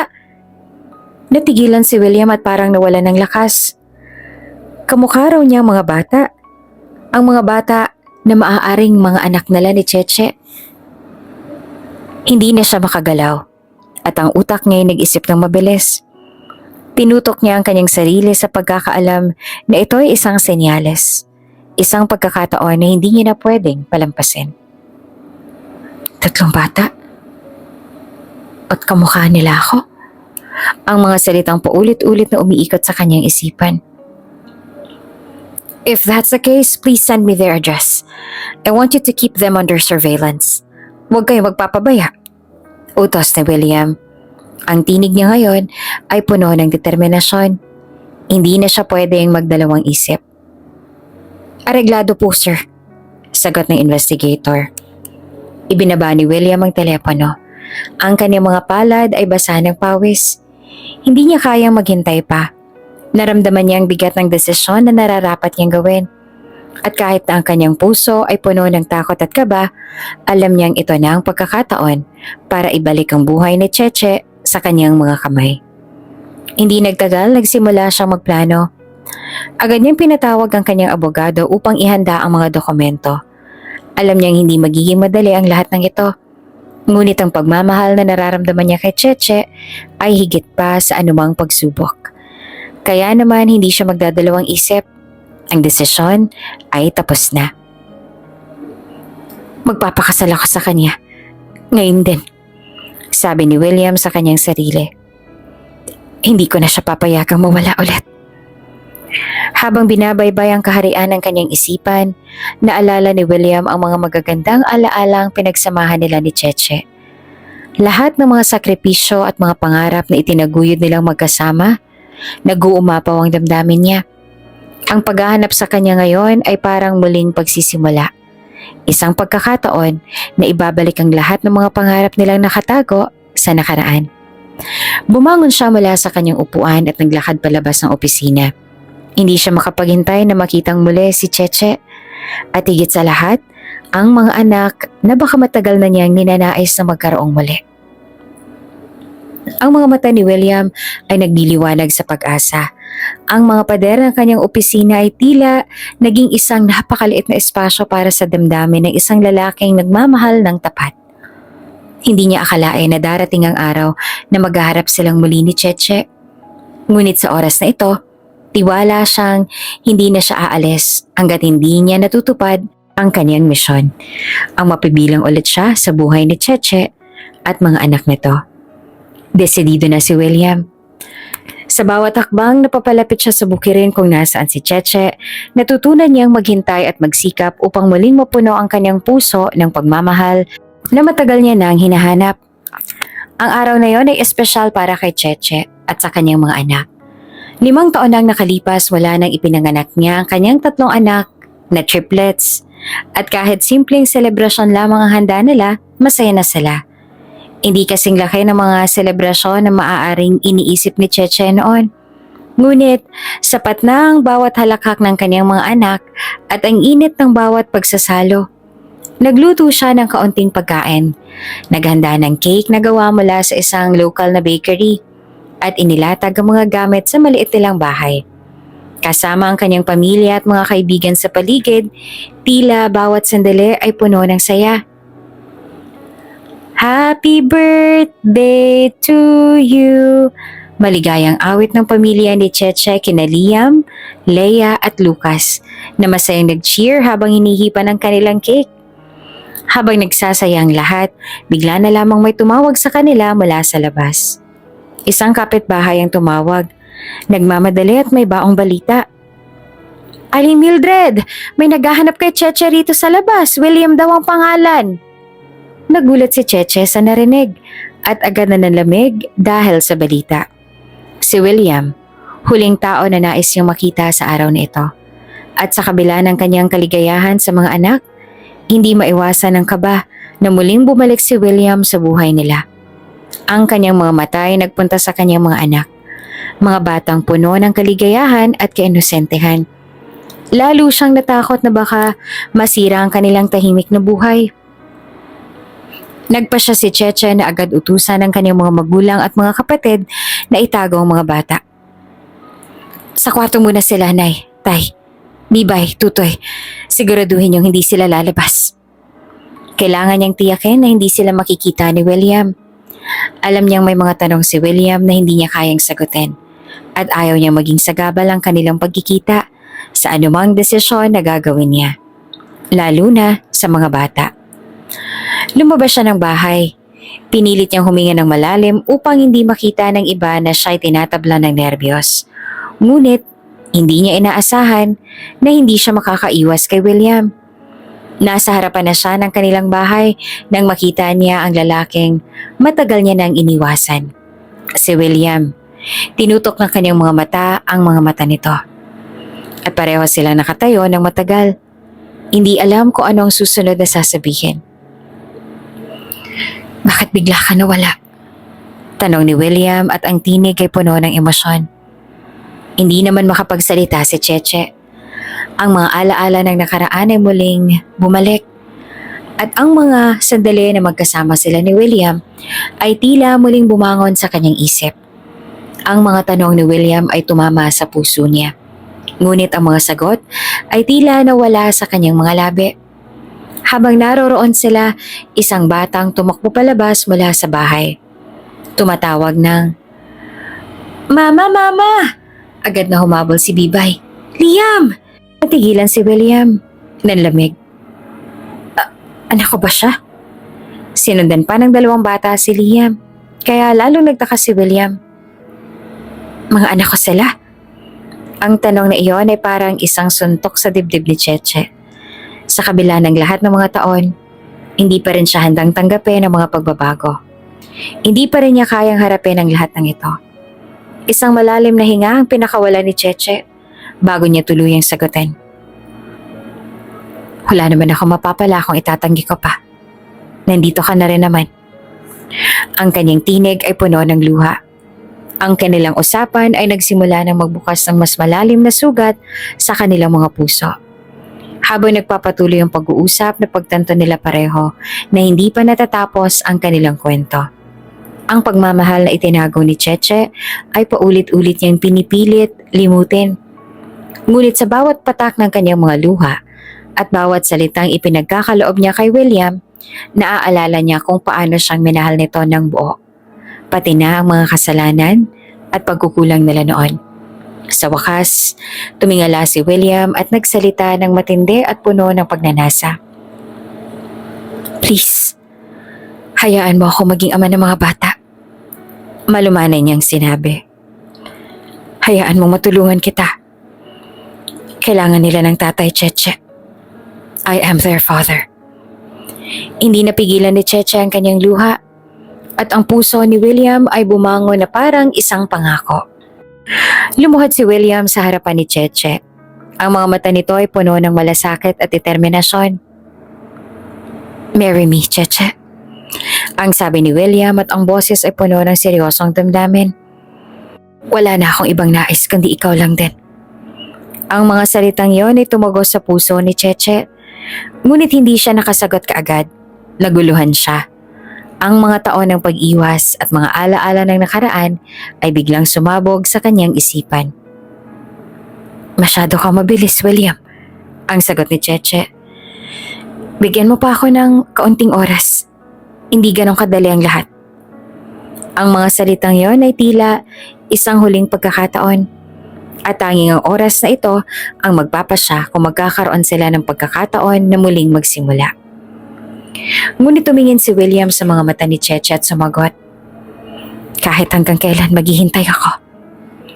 Ang mga kamay ni William ay dahan-dahang iniabot ang kamay ni Cheche at doon ay natutuhan niyang hindi na siya maghihintay lamang. Gagawin niya ang lahat para maipakita ang kanyang pagmamahal kay Cheche at sa kanilang mga anak. Habang hawak-hawak ni Cheche ang mga kamay ni William, unti-unti niyang naisip na ang pagmamahal na nararamdaman niya para sa kanya ay hindi pa rin nawawala. Sa kabila ng lahat ng mga pagsubok, sa kabila ng lahat ng mga lihim at pagkatalo, ang puso ni Cheche ay muling nagising. Naramdaman niya may pagkakataon pa para sa kanila. Mahal pa rin kita, William. Ang malambing na bulong ni Cheche. Ibibigay ko sa iyo ang pagkakataon. Patunayan mo ang sarili mo sa amin. Muling nagbukas ang pinto ng isang bagong kabanata para kina William at Cheche. Ang buhay nila ay tila muling nagsimula at bawat hakbang ay nagbigay ng pag-asa at pangarap. Matapos ang kanilang mga pag-uusap, mga alalahanin at mga pagkakamali, nagsimula silang magtulungan upang buuin ang isang mas maliwanag na bukas para sa kanilang pamilya. Si William, sa kabila ng lahat ng pagsubok at sakit, ay ipinakilala sa lahat bilang ama ng triplets, ang mga batang nagbibigay ng liwanag sa buhay ni Cheche at naging sagot sa mga dasal nilang hindi matukoy ang mga sagot. Sa harap ng buong pamilya at mga kaibigan, ipinamukha ni William sa lahat ang pagmamahal niya sa mga bata. Hindi na ito ang mga batang walang tatay at anak lamang ni Cheche, kundi pati na rin ang mga anak niya na nais niyang gabayan at protektahan. Nagdesisyon si William na bumalik sila sa Maynila upang makapag-aral ang triplet sa mas magagandang paaralan. Nais niyang mabigyan sila ng mas magandang oportunidad at ng magandang kinabukasan. Ginawa niya ang lahat ng makakaya niya upang maging magaan ang lahat para kay Cheche. Binilhan niya sila ng magandang bahay at isang malaking lupang sakahan sa probinsya kung saan maaaring magtutulungan ang kanilang pamilya. Hindi lang siya nagbibigay ng material na bagay, kundi pati na rin ang kasiguruhan na laging may malasakit at suporta sa bawat hakbang na tatahakin nila. Pinangunahan din ni William ang pag-aalaga sa magulang ni Cheche. Binigyan ng malaking tindahan upang hindi sila mag-alala tungkol sa kanilang kalagayan. Ang mga sakripisyo ni William ay unti-unting nagbigay daan sa muling pagbuo ng tiwala ni Cheche sa kanya. Kahit na puno ng takot at hindi pagkakasunduan sa nakaraan, si William ay walang pagod sa pagpapakita ng kanyang pagmamahal at malasakit. Habang ang triplets naman ay masaya at maligaya sa bago nilang buhay, natutuhan nilang magtiwala kay William. Masaya sila dahil dumating na sa kanilang buhay ang kanilang tunay na papa. Isang tao na mag-aaruga sa kanila at magmamahal ng walang kondisyon. Sa bawat araw na lumilipas, mas lalong pinapalakas si William ang kanyang ugnayan sa mga bata. Naging masaya ang triplet sa bawat halakhak at kalaro nila si William. Nakikita nila ito bilang kanilang ama. At sa kanilang mga mata, si William na ngayon ang kanilang pinakamamahal na tao sa buong mundo. Kasabay ng kanyang pag-aalaga sa triplets, nagpatuloy ang panliligaw ni William kay Cheche. Nagkaroon sila ng maraming pagkakataon para mag-usap, magtawanan at magplano para sa kanilang kinabukasan. Hindi na siya nagmamadali at alam niyang kailangan niyang maghintay dahil hindi lang siya lumalapit kay Cheche upang makuha ang kanyang puso, kundi upang ipakita sa kanya na ang pagmamahal ay isang bagay na hindi pinipilit, kundi pinapalago sa tamang panahon. Isang gabi pagkatapos ng kanilang magkasamang hapunan, nagsimula na mag-ayos si Cheche at ang triplets din para matulog.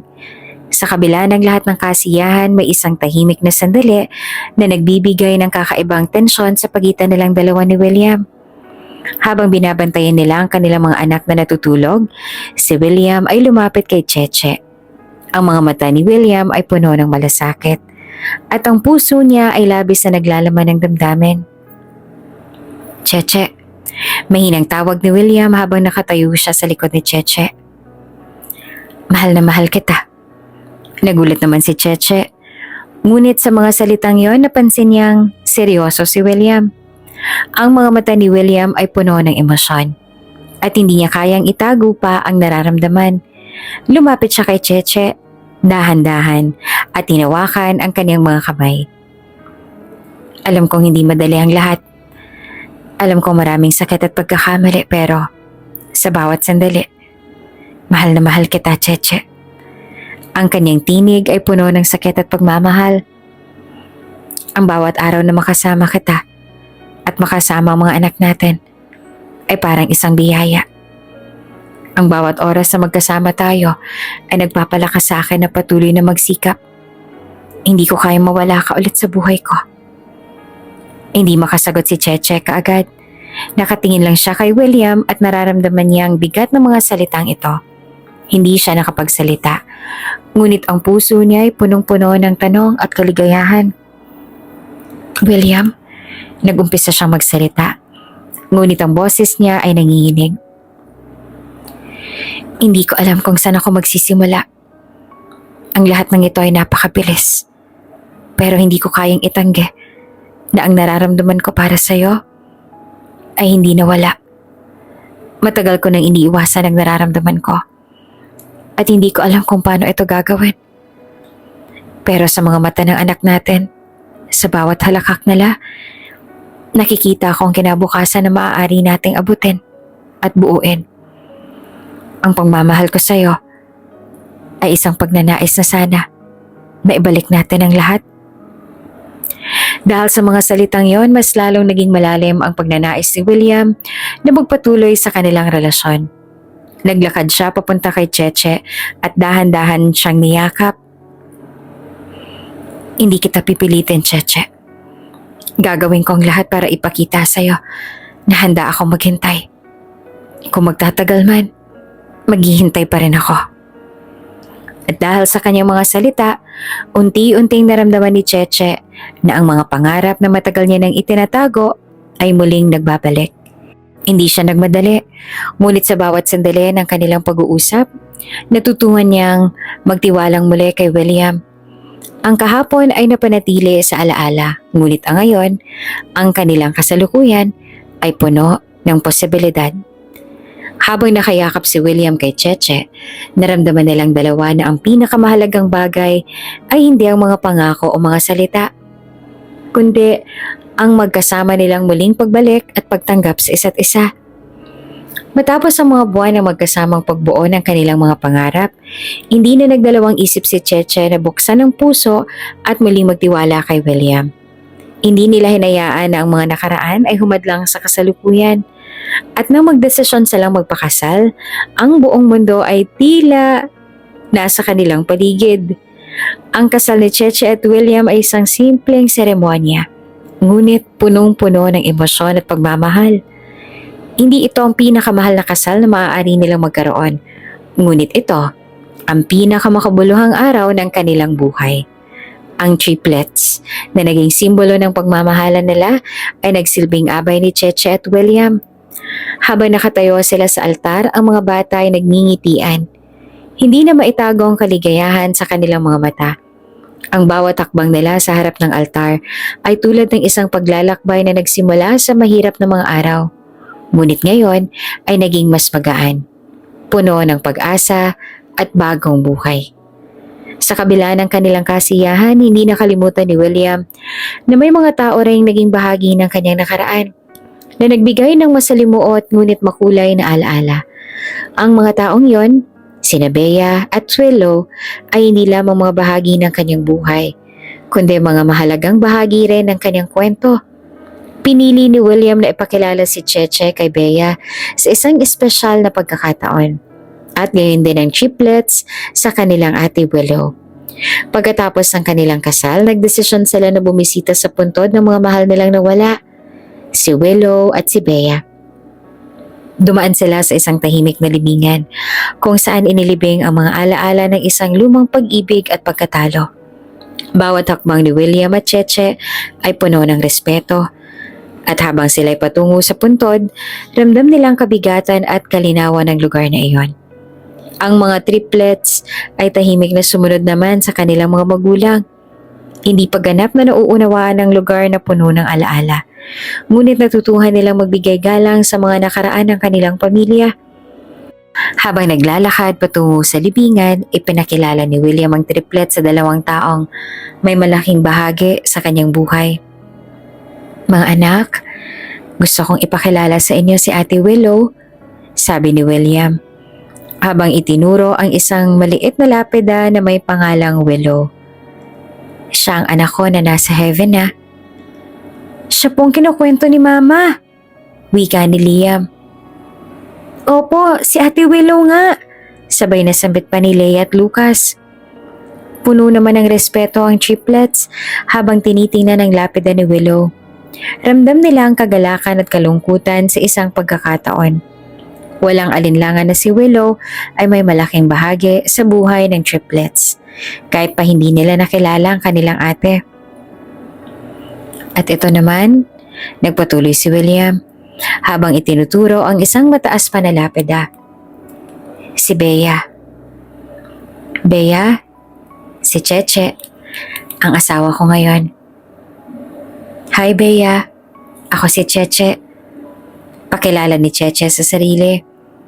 Gayunpaman sa kabila ng kanilang mga pinagdaanan, si Bea ay nananatiling isang mahalagang bahagi ng buhay ni William at hindi niya ito malilimutan. Si Cheche ay yumuko at nagdasal ng ilang saglit sa harap ng puntod ni Bea at Willow. Ramdam niyang hindi madali ang mga pinagdaanan ni William. Ngunit ngayon, naiintindihan niya ang kahalagahan ng lahat. Kahit na hindi sila magkasama sa pisikal na anyo, ang mga alaala niya ay patuloy na nabubuhay. Nais ko lang magpasalamat kay Bea at kay Willow, sabi ni Cheche sa kanyang puso. Ang mga alaalang naiwan nila kay William ay nagbigay ng lakas at patuloy na nagiging inspirasyon sa amin. Kami na ngayon ang magpapatuloy sa kanilang mga pangarap. Miss na rin kita, Princess. Wika ni Cheche habang inaalala ang masasayang moments na noon ng kanyang alaga. Sigurado siya na kung nasan man ngayon ito, ay tiyak na masaya ito dahil hindi naman siya nag-iisa at kapiling niya ang kanyang mommy Bea. Si William habang hawak ang kamay ni Cheche ay nakatayo sa tabi ng mga lapida. At kahit na puno ng emosyon, napansin niyang ang buhay nila ngayon ay nagsimula ng magbago. Naramdaman niyang hindi niya na kailangan pang kalimutan ang mga mahal niya sa nakaraan. Dahil sa bawat hakbang na ginagawa nila ni Cheche, natutuhan nilang yakapin ang mga alaalang yon at itaguyod ang kanilang bagong buhay. Mahal na mahal kita, Cheche. Ang mga salitang yon ay muling binitawan ni William habang tinitingnan ang puntod ni Bea at Willow. Ang dalawang taong nagbigay sa kanya ng mga masasayang alaala at makabuluhang mga aral. Ngayon, kami na magsisimula ng bagong buhay. I know both of you are guiding us from above. I love you both. Bumalik si William at Cheche sa mga triplets na masaya at walang iniintindi. Sa harap ng mga lapida ni Willow at Bea, natutuhan nila na sa bawat simula, meron ding mga aral at mga alaala na nagbibigay ng lakas upang magpatuloy. Ang kanilang pagmamahalan ay isang patuloy na paglalakbay, isang kwento ng pagpapatawad at pagbabago, at pagbuo ng isang bagong pamilya na hindi kalilimutan ng nakaraan, ngunit nakatuon sa hinaharap. Habang papalayo na sila mula sa puntod, hawak kamay ni William at Cheche ang kamay ng triplets. Sa bawat hakbang nila, natutunan nilang ang buhay ay isang mahalagang pagkakataon na hindi maaaring ipagpaliban. Ang kanilang pagmamahal ay naging gabay sa pagbuo ng isang mas magaan at mas makulay na bukas. Isang araw na puno ng saya at pagmamahalan para kay William at Cheche at sa kanilang buong pamilya. Matapos ang kasal, ang kanilang buhay ay nagpatuloy sa mga simpleng bagay. Ang mga tawanan ng triplets, ang mga masilayan nilang pagbabago sa bawat araw, at ang lumalalim na relasyon nila bilang mag-asawa. Habang ang bawat sandali ay isang biyaya, may mga bagong pagsubok din na dumarating.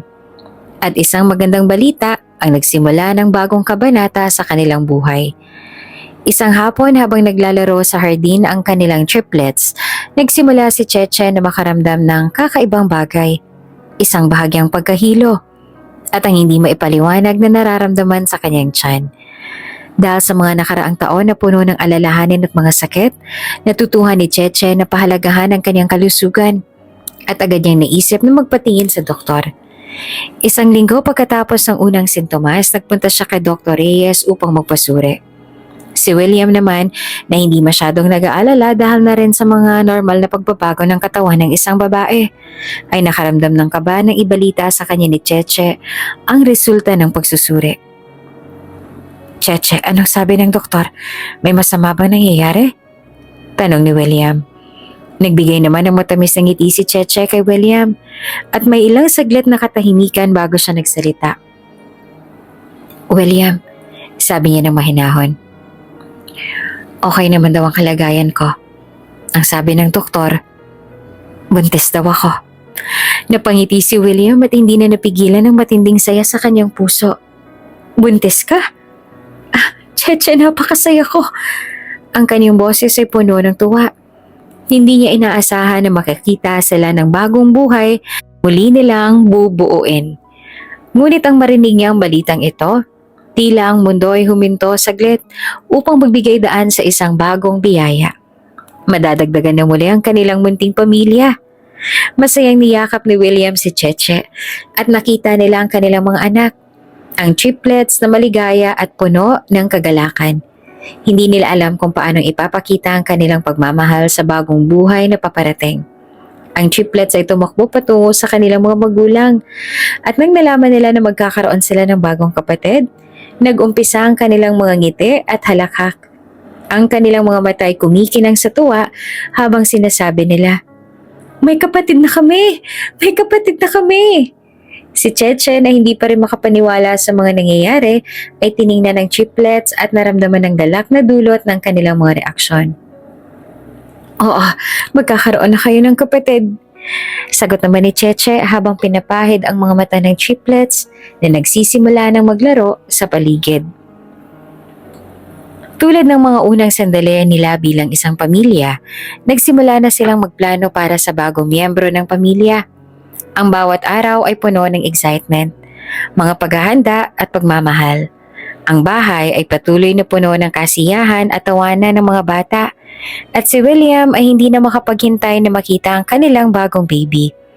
Hindi lamang ang triplets ang labis na tuwang-tuwa sa balitang ito. Si William, sa kabila ng pagiging abala sa negosyo at buhay mag-asawa, ay hindi makapaghintay na maging amang muli.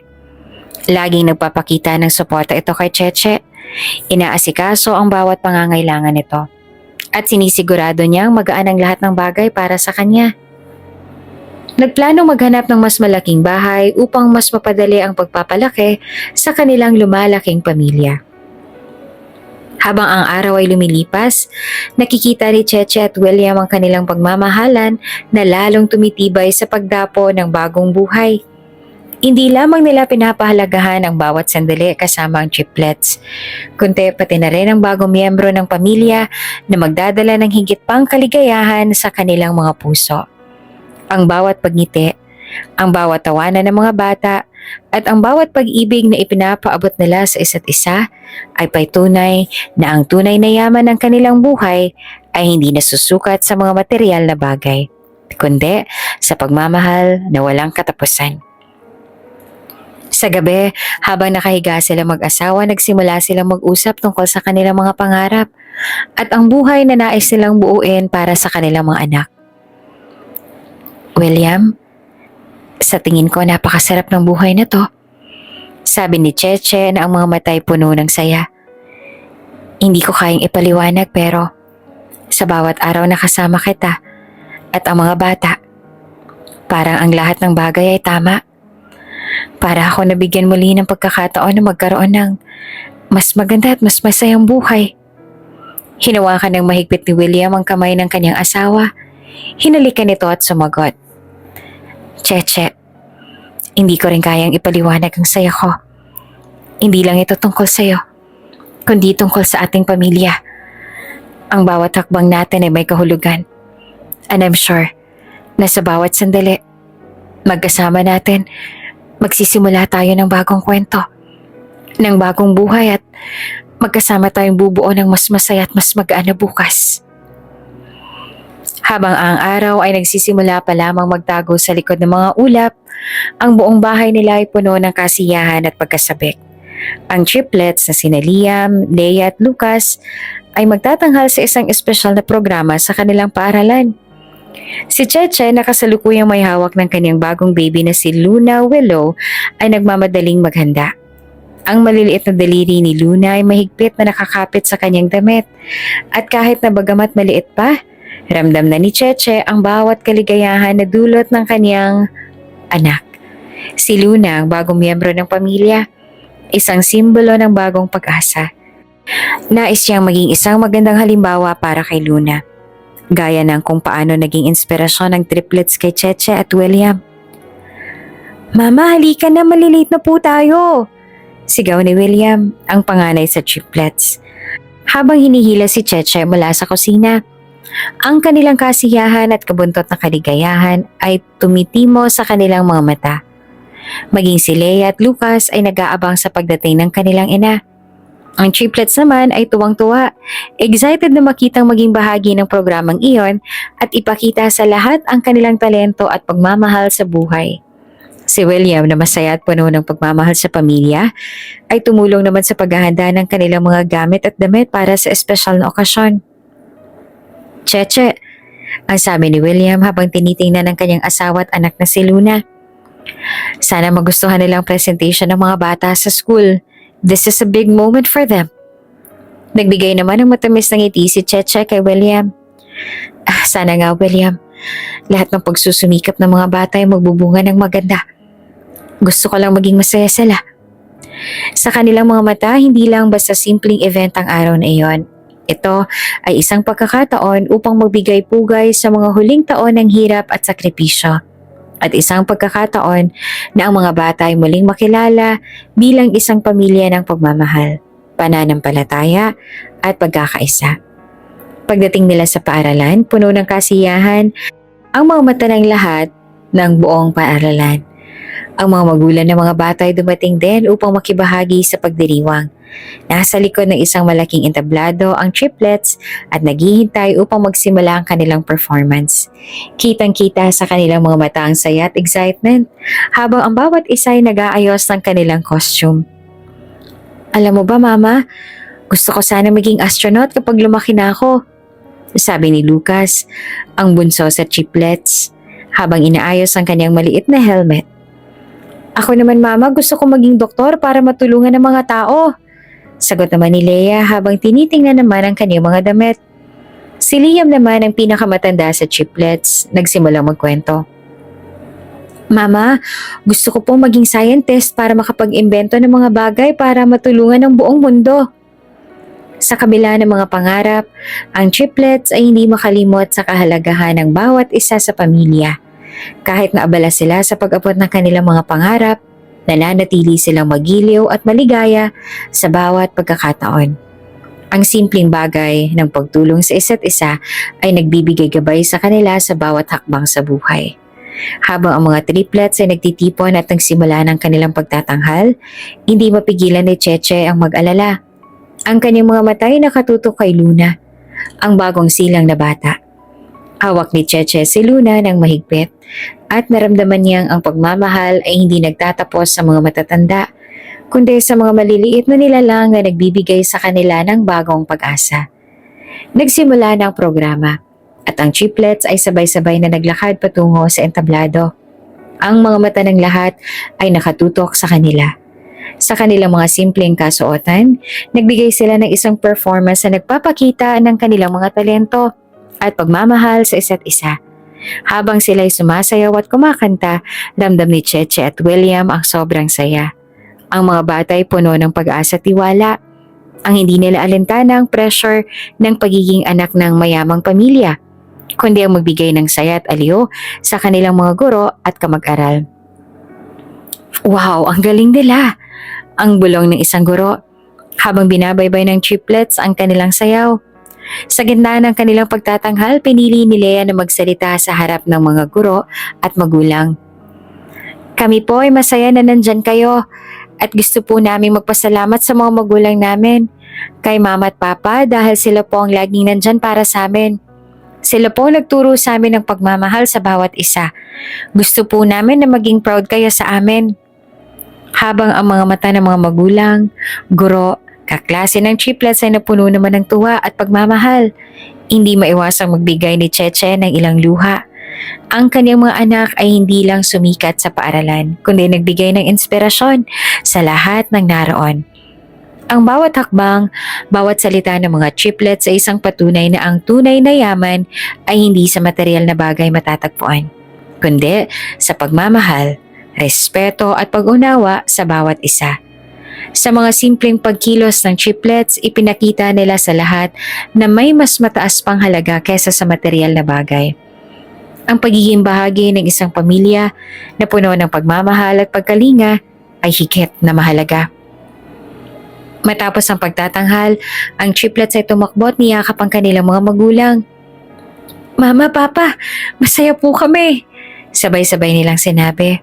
Nakaharap sila kay Luna na mahimbing na natutulog sa mga bisig ni Cheche. Ang mga bata ay nagsimulang maglaro at mag-alaga sa kanilang baby sister. Lahat ng mga mata sa paaralan ay nakatutok sa kanila. At ramdam ni Cheche at William ang pagmamahal ng buong komunidad. Ito ang isang sandali na hindi nila malilimutan. Isang sandali na puno ng pagmamahala ng kanilang pamilya. Isang sandali ng kaligayahan at tagumpay. Ang saya-saya ko, William. Ang sabi ni Cheche habang pinagmamasdan ng kanilang pamilya na naglalaro. The triplets and Luna are the greatest gifts we could ever ask for. Hindi ko alam kung paano ko ipapaliwanag ang nararamdaman ko.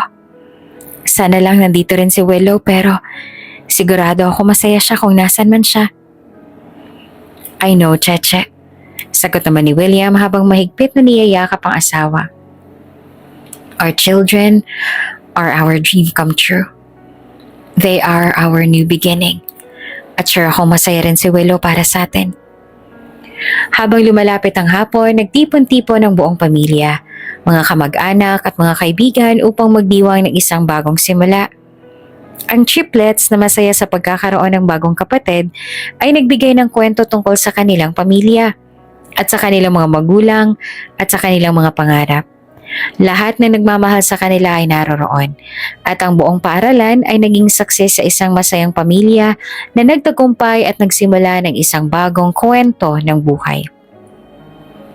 Sa pagtatapos ng araw, naglakad si Cheche at William kasama ng kanilang anak patungo sa kanilang bagong tahanan. Ang hangin ay maligamgam at ang araw ay lumulubog sa kanlurang bahagi ng langit. Ang lahat ng ito ay para sa pamilya natin. Ang bulong ni William. Mahal na mahal ko kayo, Cheche. Mahal na mahal ko kayo. Sagot naman ni Cheche habang tinitingnan ng triplets at si Luna na natutulog sa kanyang mga bisig. Walang masihigit pa sa pagmamahal natin sa isa't isa. Ito na ang buhay na matagal kong pinapangarap. At sa mga oras na yon, sa mga simpleng salita, ang bawat isa ay nagpapasalamat sa Diyos, sa kanilang masayang pamilya, at sa isang buhay na puno ng pag-ibig at tagumpay. Ang pamilya ni William at Cheche ay patuloy na magiging simbolo ng bagong simula at pag-asa.